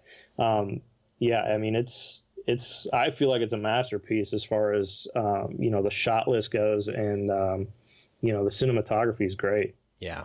Yeah. It's really, it's kind of on a masterclass in it's almost like this guy had like a dad who was a really, really good filmmaker or something like that. Yeah. And so I like, okay, so it's hard to unpack the end of this, because it's a lot. There's a lot of, it's almost like Inception. There's levels to this whole thing, to the end of this they're intense. Yeah. And they're not super, it's going to be hard to describe it. And maybe, I don't know, do we just, how? Okay. Yeah. I mean, we could talk about this movie for a long time, and because there's so much stuff to unpack. But I think really how it caps it off is like he's in control of her now, right? Or like he's in control of his body again, and then he goes to her life, right? And he's like, now I'm going to fuck up your life the way you fucked up mine. Yeah. And so he's threatening to kill her husband, and he does, right? And then it's really confusing about like, okay, who's in control now, right? Because it feels like it's her in control, and she shoots her son, right? Am I wrong? Yeah. How did this strike you, Dustin? Well, when they pull the gun on the husband, he's kind of brings up the cat that's in the room, and how cats have this parasite that can get into people's brains. And then he asks the husband, how do you know that you're in love with your wife, or is it just the worm from your cat? So the way I took it was the guy still had control, but I think the assassin, Tasia, I think she let it happen. Oh, yeah. For sure. Because there was also something said about how these things will hold you back, basically. Like your family holds you back. It's intentionally muddled, right? Yeah. Because it's like, Because, specifically the worm talk you're talking about. Hey, cats have this parasite, and if you get it, it can make you act differently. And so now it's hard to tell. Do you love this person, or do you love this person because of this thing that's making them act the way they act? And does that mean you're in love with them or the worm?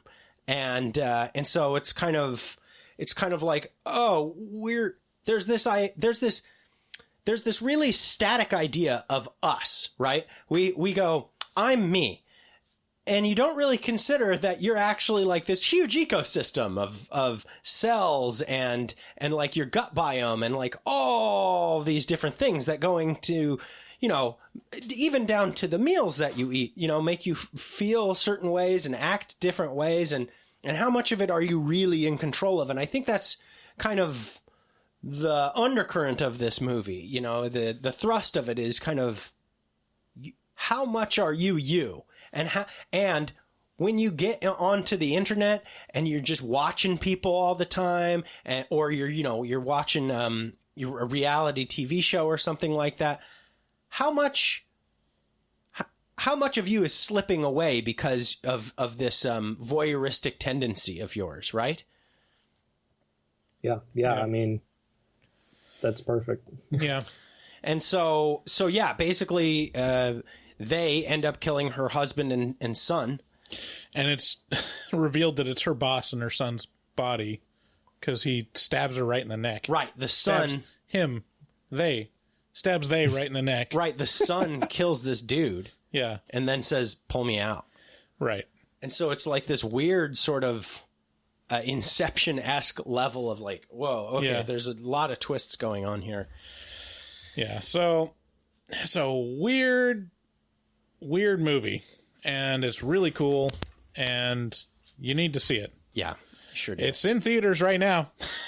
Yeah, in the theaters that are open. Some of them have this. Take your chances.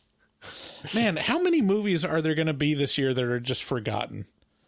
That's a good question. Got released, like, they either like had to pull their theatrical release or they did a modified release and no one watched it. And then they're great movies like this one and could just be lost to time because no one knows about them. Yeah, it's a good question. I mean, I haven't heard anyone talk about this movie. No, neither have I. I didn't, like I said, I didn't even know about it until Dustin brought it up. Thank you so much, Dustin, for bringing this one. Yeah. What did specifically, like, what about it is going to stick with you? Maybe we should hit on that a little bit. Chicks with dicks.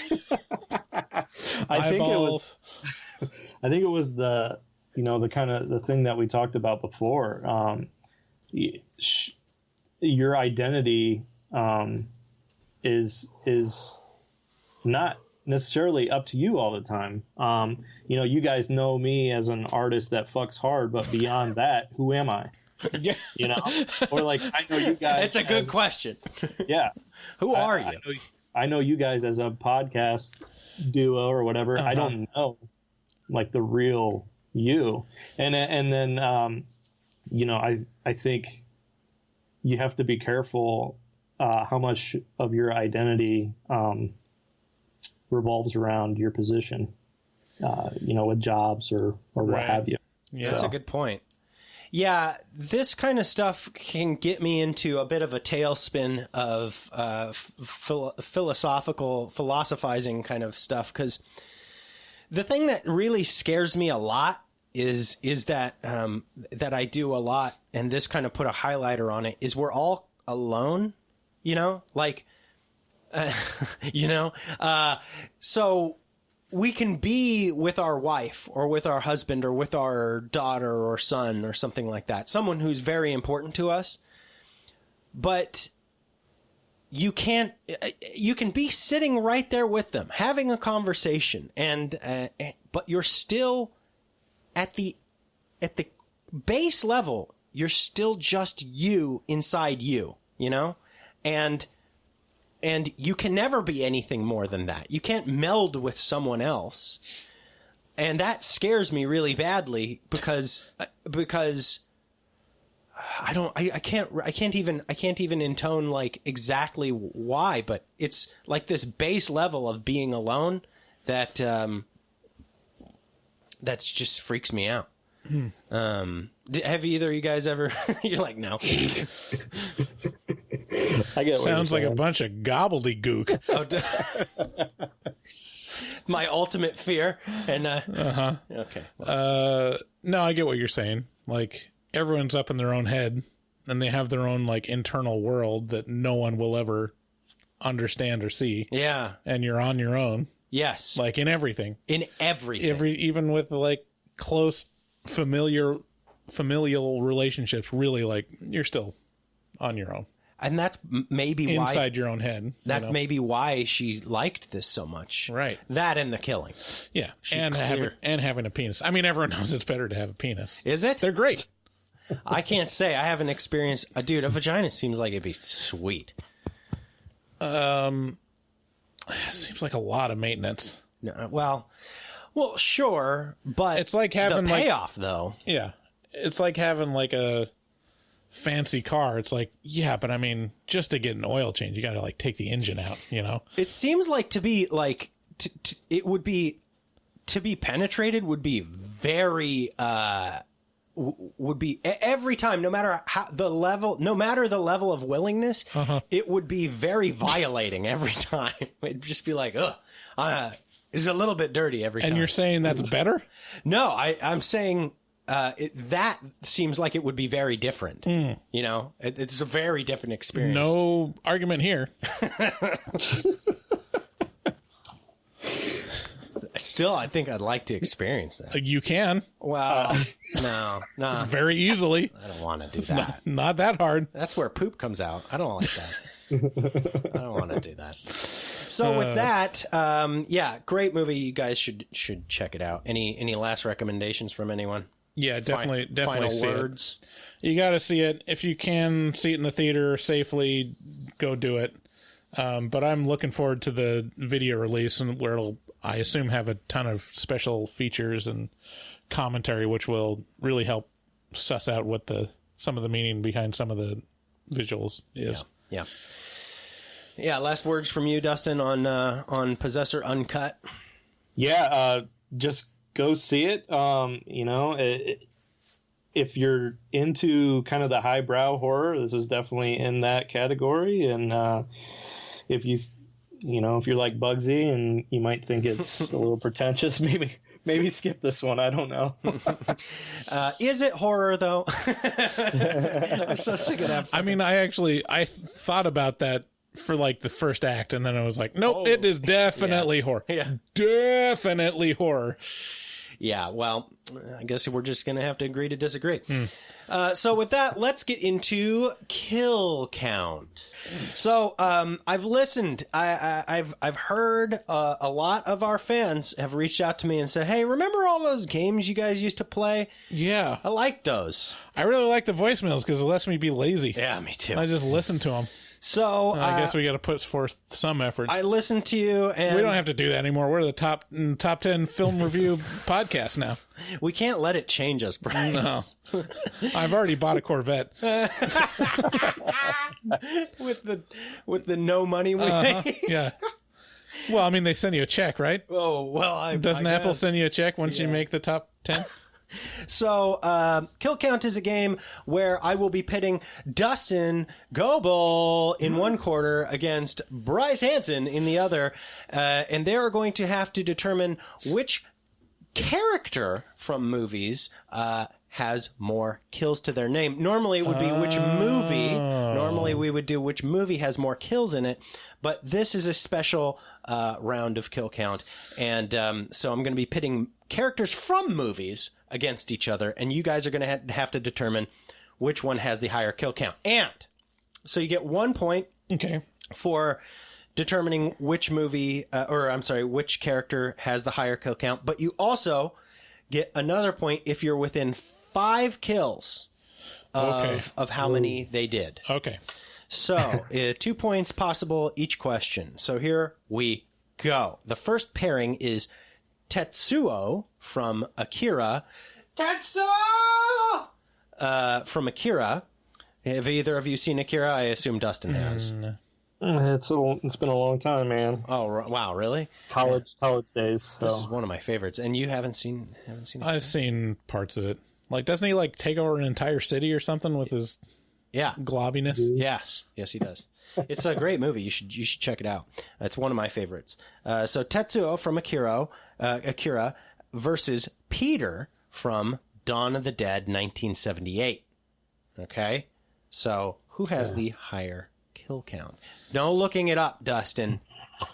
Got my eyes on you. I'm staring at the screen right now. All right. I mean, I gotta say, the Tetsuo. Okay.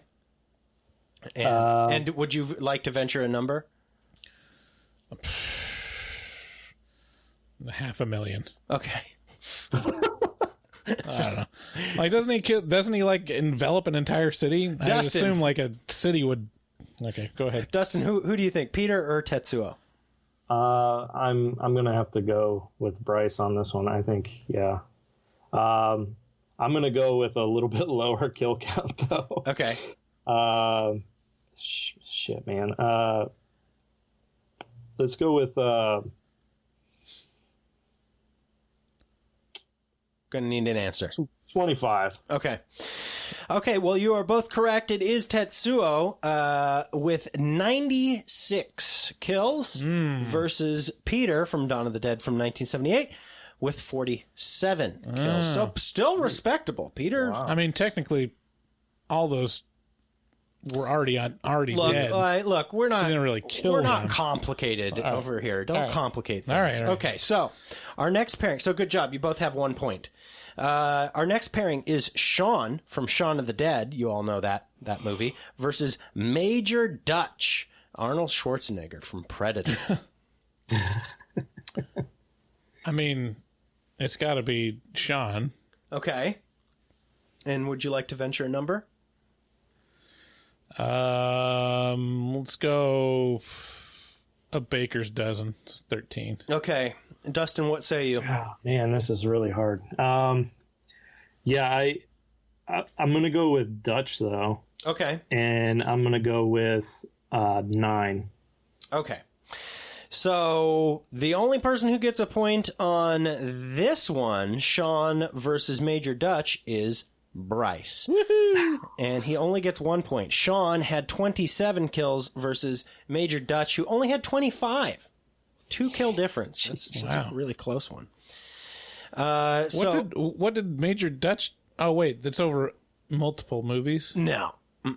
Predator. They take out like a complex. I forgot about that part. Yeah. I was like, well, he got one. Killed the Predator. No, he got I forgot. Yeah. Okay, so the next pairing, we got El Rey from Grindhouse, Planet Terror. And we got Robert Neville from I Am Legend. We got, Will Smith? Will Smith from I Am Legend. I'm going to let Dustin go first on this one. I'm going to go with Planet Terror. Okay. And I'm going to go with 29. Okay.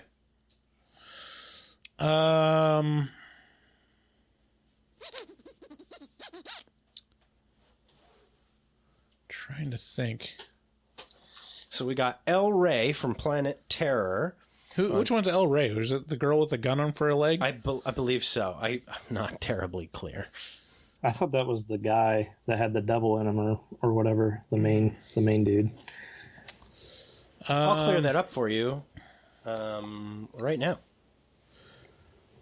I will go... Yeah, I don't know. And I just blanked it. So it's Planet Terror or what? Or Robert Neville from I Am Legend. I'll go I Am Legend. And I'll say, I don't know, 20. Yeah, it was Freddy Rodriguez in Planet Terror. I'm sorry. So Dustin said... What did you say, Dustin? Planet Terror, and I went with 29. 29, and Bryce said... The other one, 20.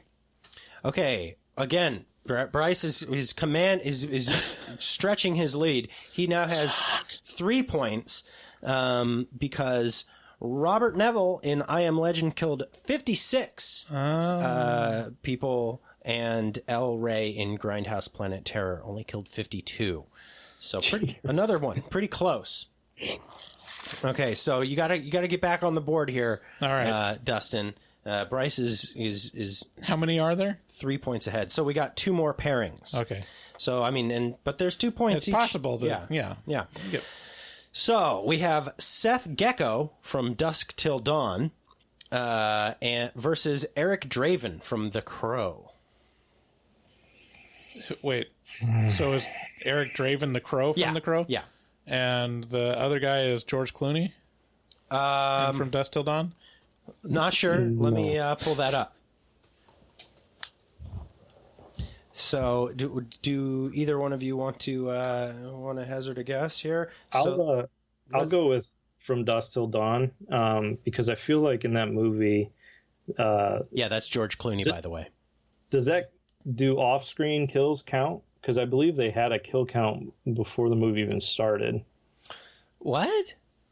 Yeah, because they just came from a crime. Yeah. Yeah, they just came from a crime, and they were on the TV, and it said how many people they had killed and all that stuff. Oh, that's a good question. Yeah, I think that does count. Okay. I'll go with From Dusk Till Dawn, George Clooney, and I'll do 45. Okay. I'm not retaining these at all. So it's Dusk Till Dawn, George Clooney, and what was the other Crow? One? The Crow. It's got to be George Clooney and Dusk Till Dawn. And I'm going to say, what did Dustin say? 40. He said 45. 45. 46. Okay. Oh, yeah. Well, you're both right. It is Seth Gecko from Dusk Till Dawn. And you're both pretty close, but neither of you got the cigar. So you both got a point. Now Dustin has 2 points and Bryce has 4 points. What was the count? The kill count for Seth Gecko was 37 and the Crow had 29. So, pretty big difference there. 8 kill difference. Okay, so Bryce took it, but we're going to do one more question here. We got Rick O'Connell from The Mummy versus Blade from Blade 2, specifically. Oh, it's Blade 2. Okay. For sure. Okay, that's easy. There's one scene that he murders like 300 people. That's a great scene. That made the whole movie. I was like, yeah, this is a great movie. Yeah, I'm going to say like 333 people got murdered in that nightclub scene. Okay. Let's do 150. Go a little lower. You're both way over by a lot. So Blade gets 77 kills versus Rick O'Connell in The Mummy, who only got 45. I demand a recount. That's not right. There's a bump in nightclub where it's full of vampires, and he sprays garlic spray on them, and they all die. I don't know what to tell you, man. You're wrong. This is based on some third-party site that I just pull the numbers off of, and then we go off of that. Okay. So, anyways, the important thing is I won. The important thing is Bryce won. It's pretty rude of you not to let the guest win. Yeah, well, it's a sad day here. Yeah, I'm. That's not good. Not a good look for you.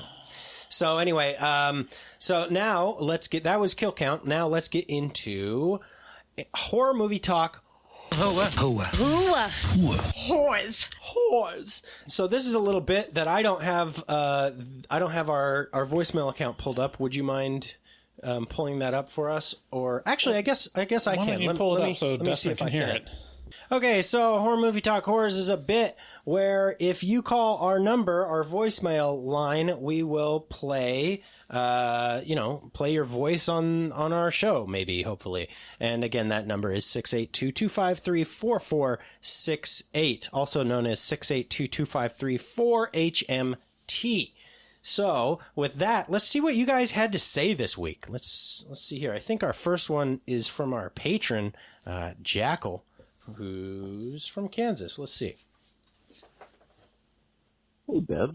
It's Jackal from Kansas. Well, lately I've been mainlining Bly Manor as of yesterday, and I'm 3/4 of the way through it. My emotions are in knots.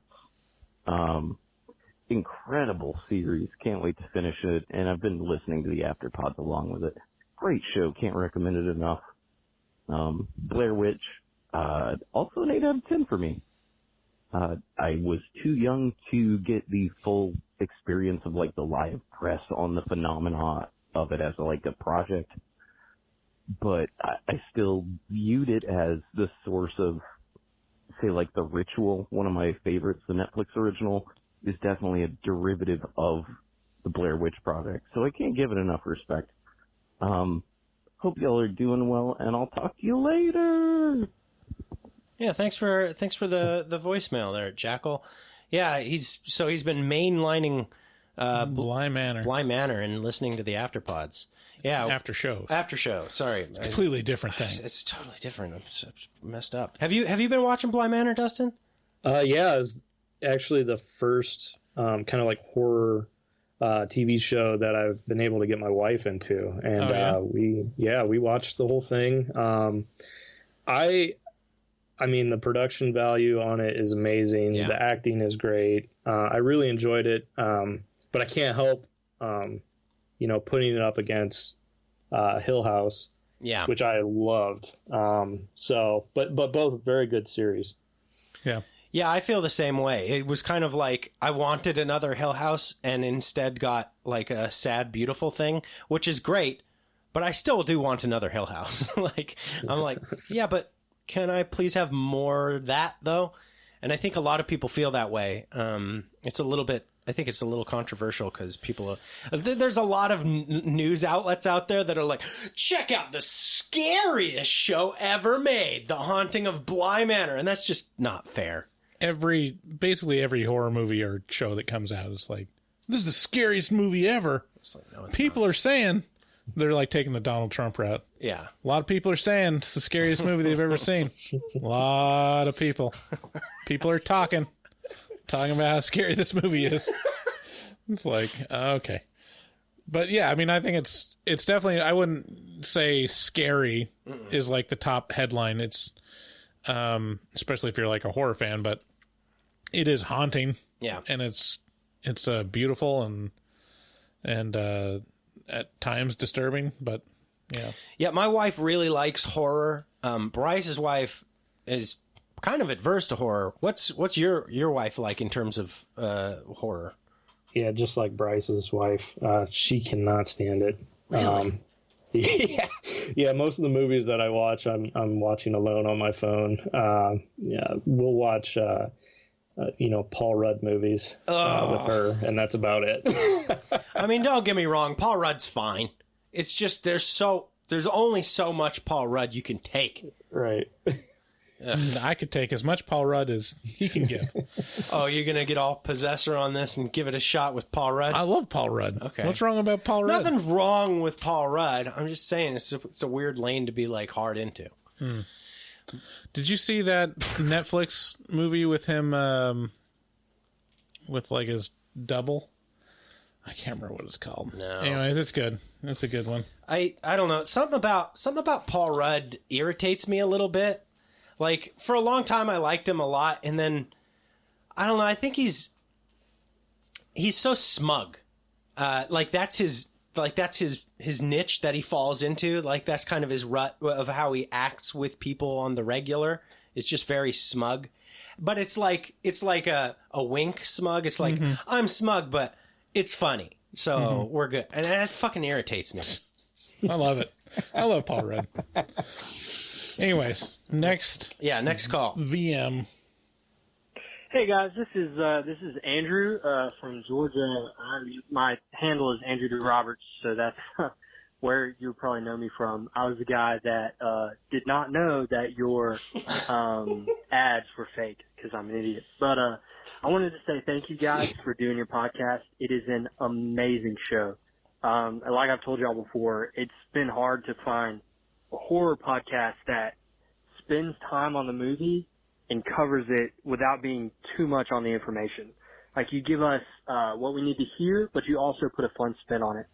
So, like, what I mean is, Bryce, you're the anchor, and you bring, just kind of security and direction to the show. And then David, you bring He's a wild card and the bubbly personality.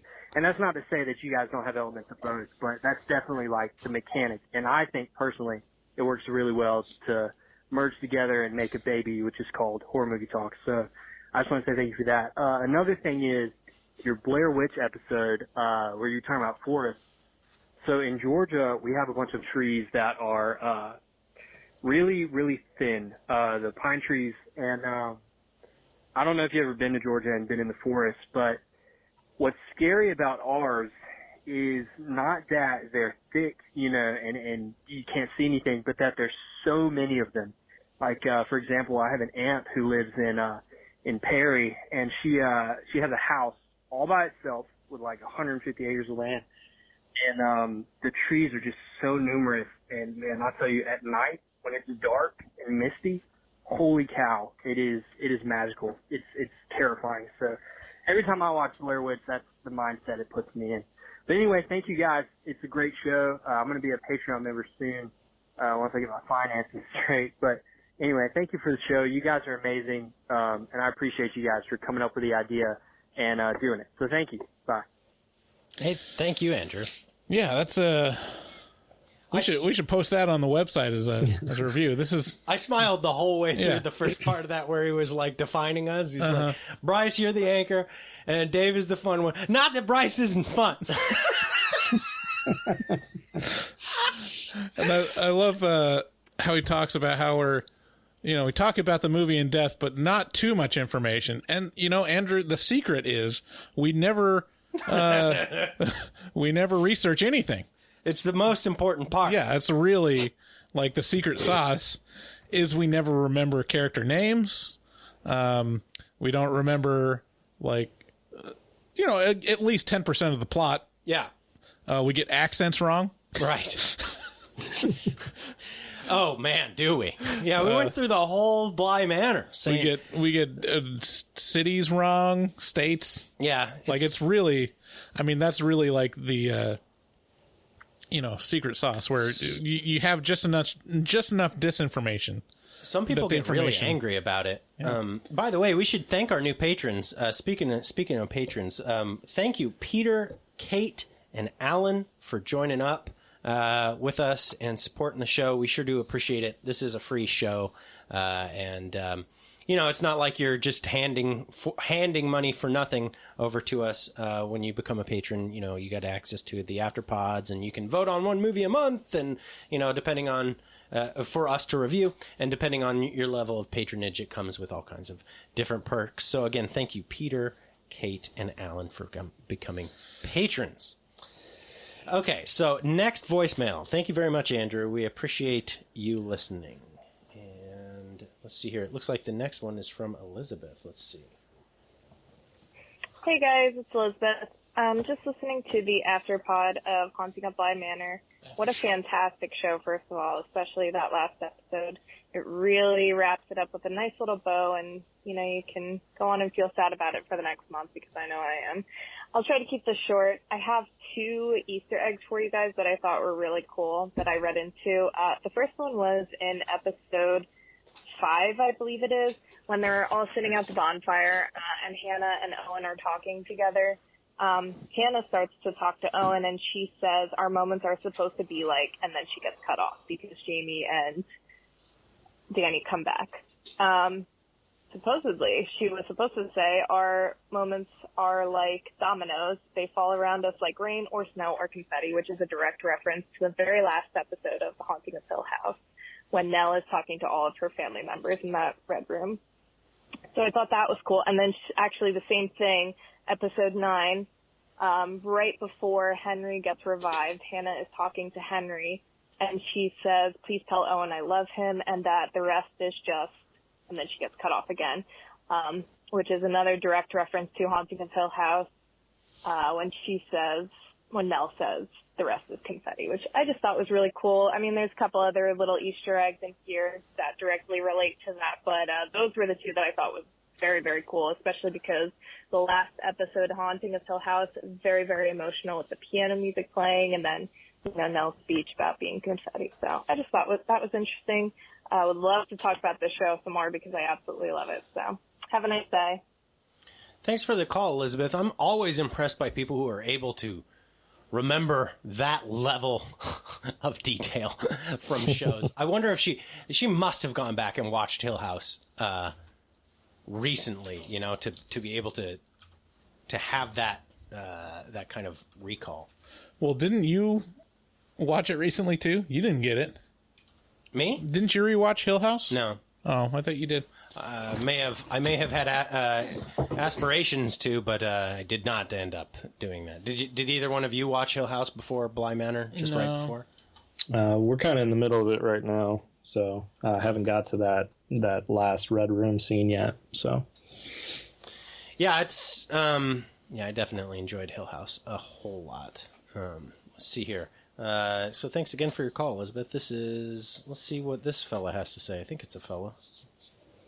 What's up, guys? This is Rojo from the Bronx. I got tired of doing inappropriate voices and singing about Bryce's titties, and I felt I should contribute with an actual question after watching your Halloween 3 podcast, which was all right.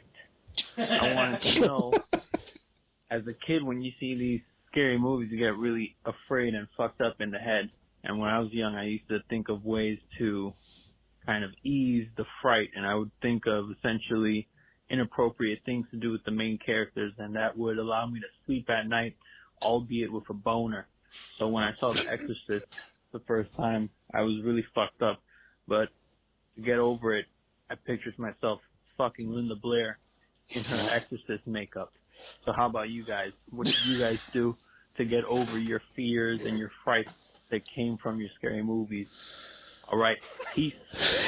Thanks, Rojo from the Bronx. Before we started the podcast, we were talking about like how women say, like, there's some women that say, "Oh, I'm as horny as men," and we just say, "Well, no, you're not. No, you're not." Absolutely. There's been several bits. Who is it? Tom Segura has like a great bit on this in his latest special. Yeah. Did you see it? I went to it. Yeah, I went to that show, but I can't recall what it was. Well, it's the one where he talks about going to a porn shop, and the guy's like, well, anyways, you watch Tom Segura's latest special. There's a really good bit on it, but this is a great example. Like, a guy will just fantasize about anyone, like any circumstance. Like, man, what would it be like to fuck that? Like, yeah. And you think about it. You know? Yeah. Yeah. And you get a little half chub, and then you just decide whether you want to go further with it. Sometimes it's just a thought experiment. Sometimes it's like, yeah, I'm into this. So that's like, it's not even like I can't say that this is specifically how I dealt with horror when I was younger, but I could definitely see myself like, yeah, Linda Blair. That's this is a great question. Yeah. Like, what did you do to get you through, being very scared as a kid, right, when you watched a horror movie? But just to tag on to what you were just saying, like right before I got here, like on my way to HMT Studios, I don't know if I can say this because I can see Aaron outside and the window's open. It's okay. She won't kick shame. But I was driving here and I just saw a woman walking her dog on the road. That's my pup. And I was like, yeah, she's hot. Uh-huh. Yeah. And then I was ready to go. Like, I was like, yeah, okay, this is a sexy time now. So yeah, I don't think women can really understand how horny depraved dudes, and it's desperate. It's all the time, and it just doesn't have to be anything special. It's anyone. Anyone. It's not anyone. I mean, not even people that are particularly like notably attractive. Yeah. It's just like. So what did you do to get you through as a kid, to get you through horror movies, like, or being scared at night and not being honestly, able to go to sleep? I don't remember being frightened as like a big part of my childhood, to be honest. Like, wow. I remember like being affected and maybe afraid of some stuff, but I don't remember like, no. That's not true. When I was very young, I was scared of the toilet.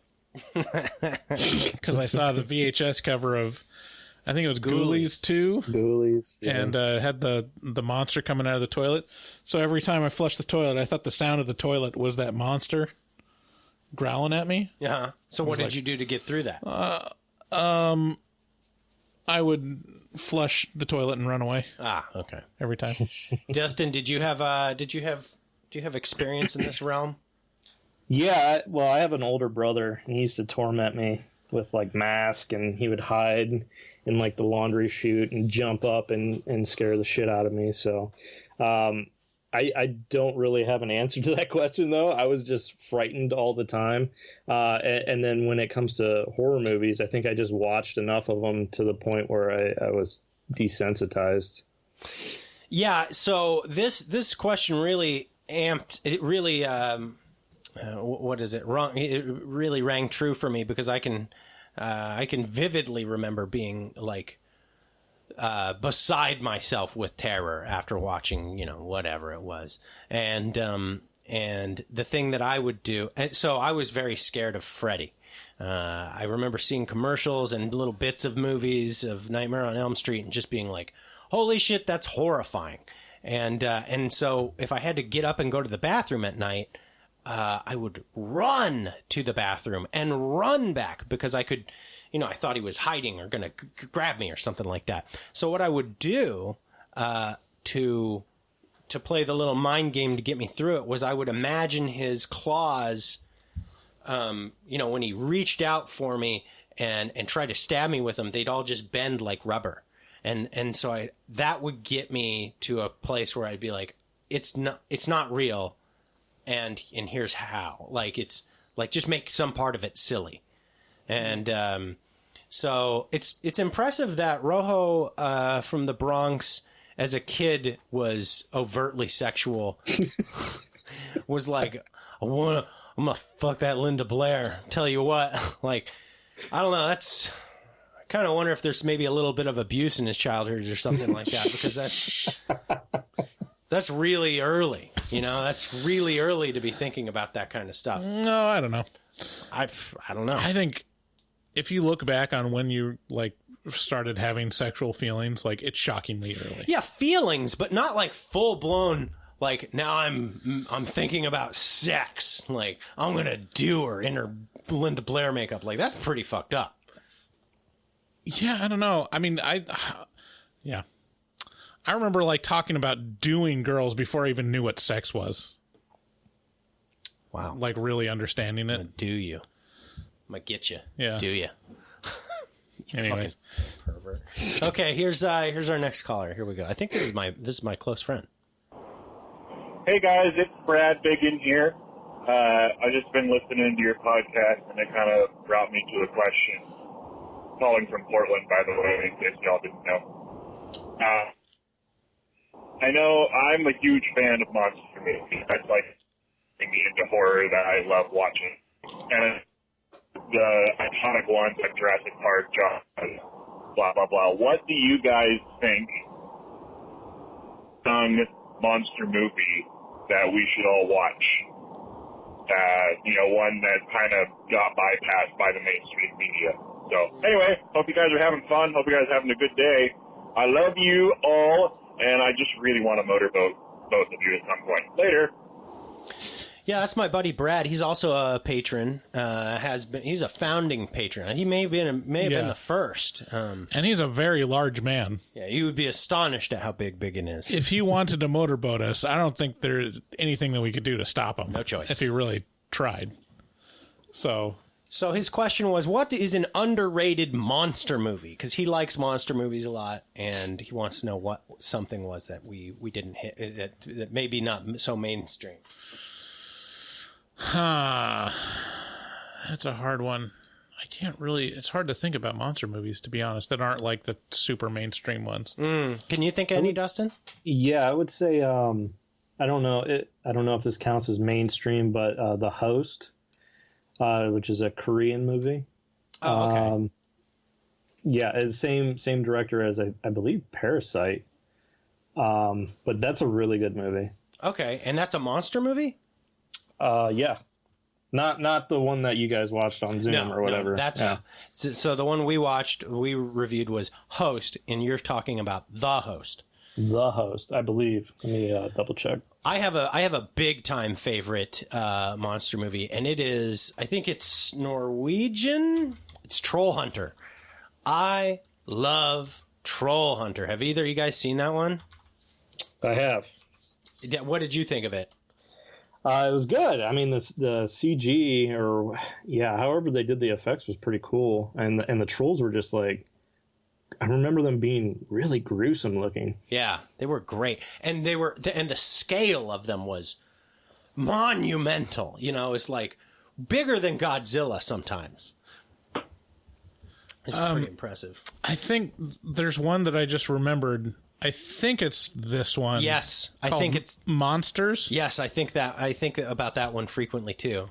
It's like it's shot in Mexico.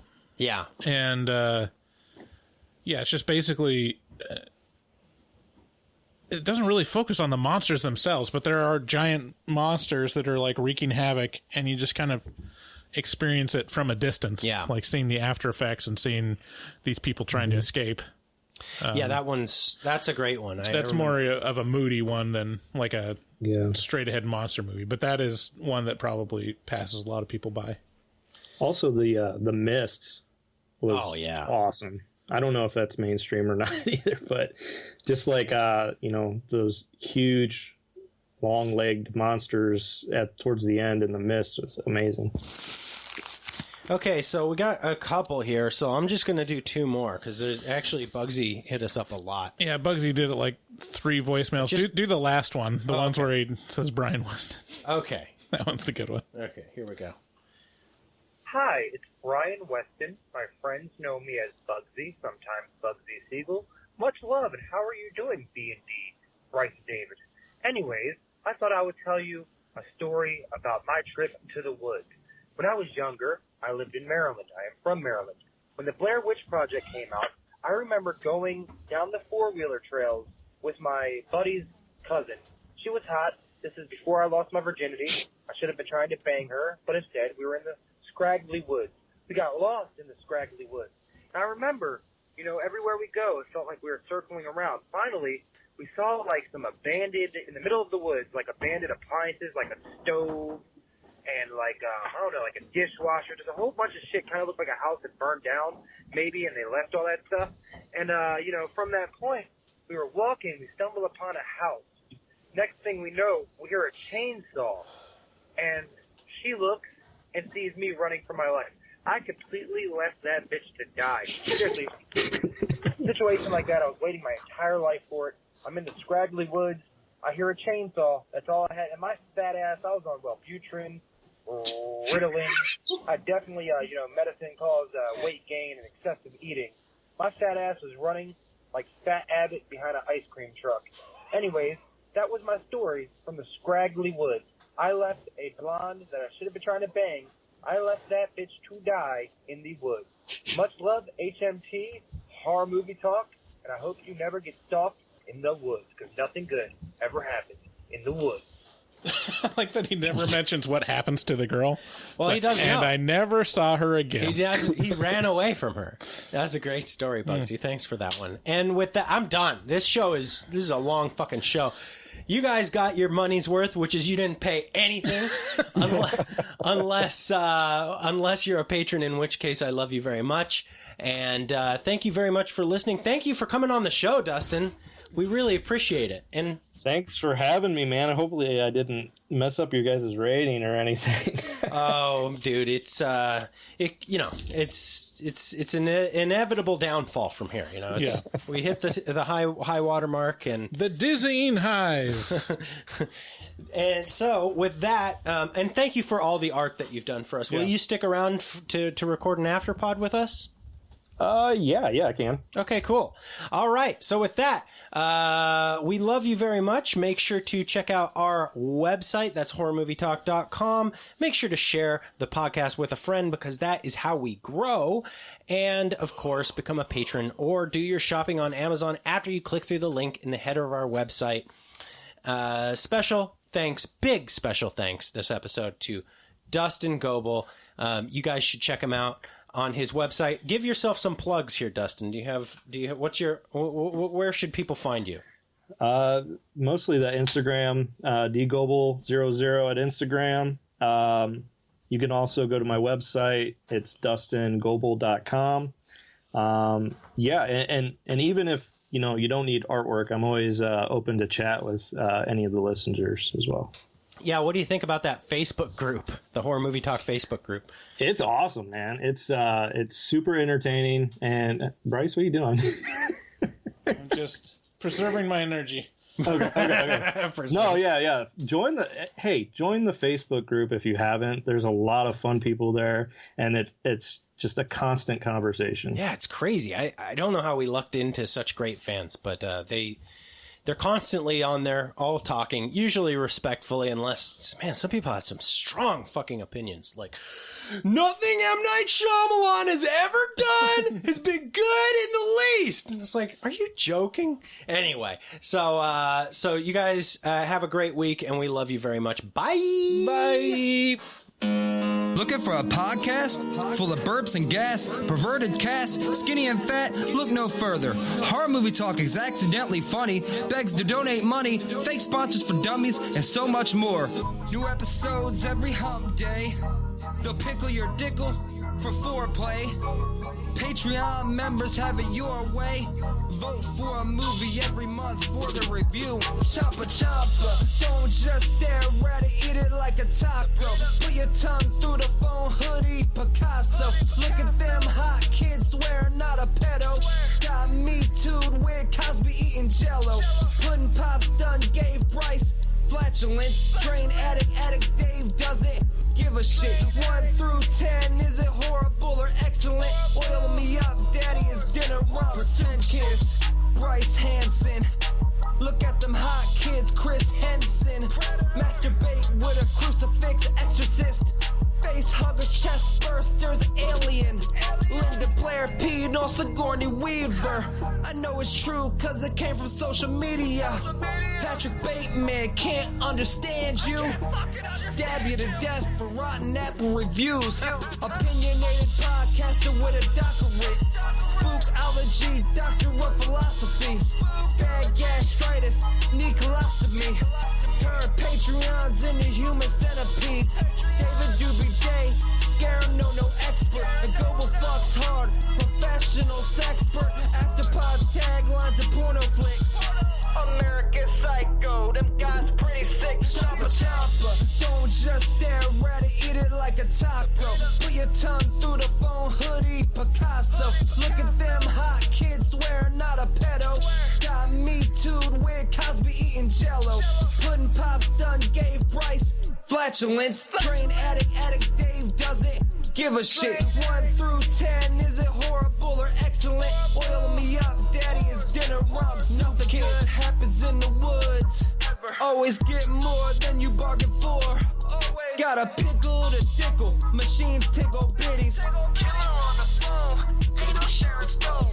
Vancouver, Portland, Oregon, and organs. Corona, COVID, curse, Lorona. Green River Killer, because reasons. Hallway of poop monster kids screaming. Ain't your ordinary dingleberry itinerary. 30-day shutter and jump scares, they fucking scary. Time for the spoilers with jokes and tropes. Use their white socks to catch their loads. To show them one titty, pretty.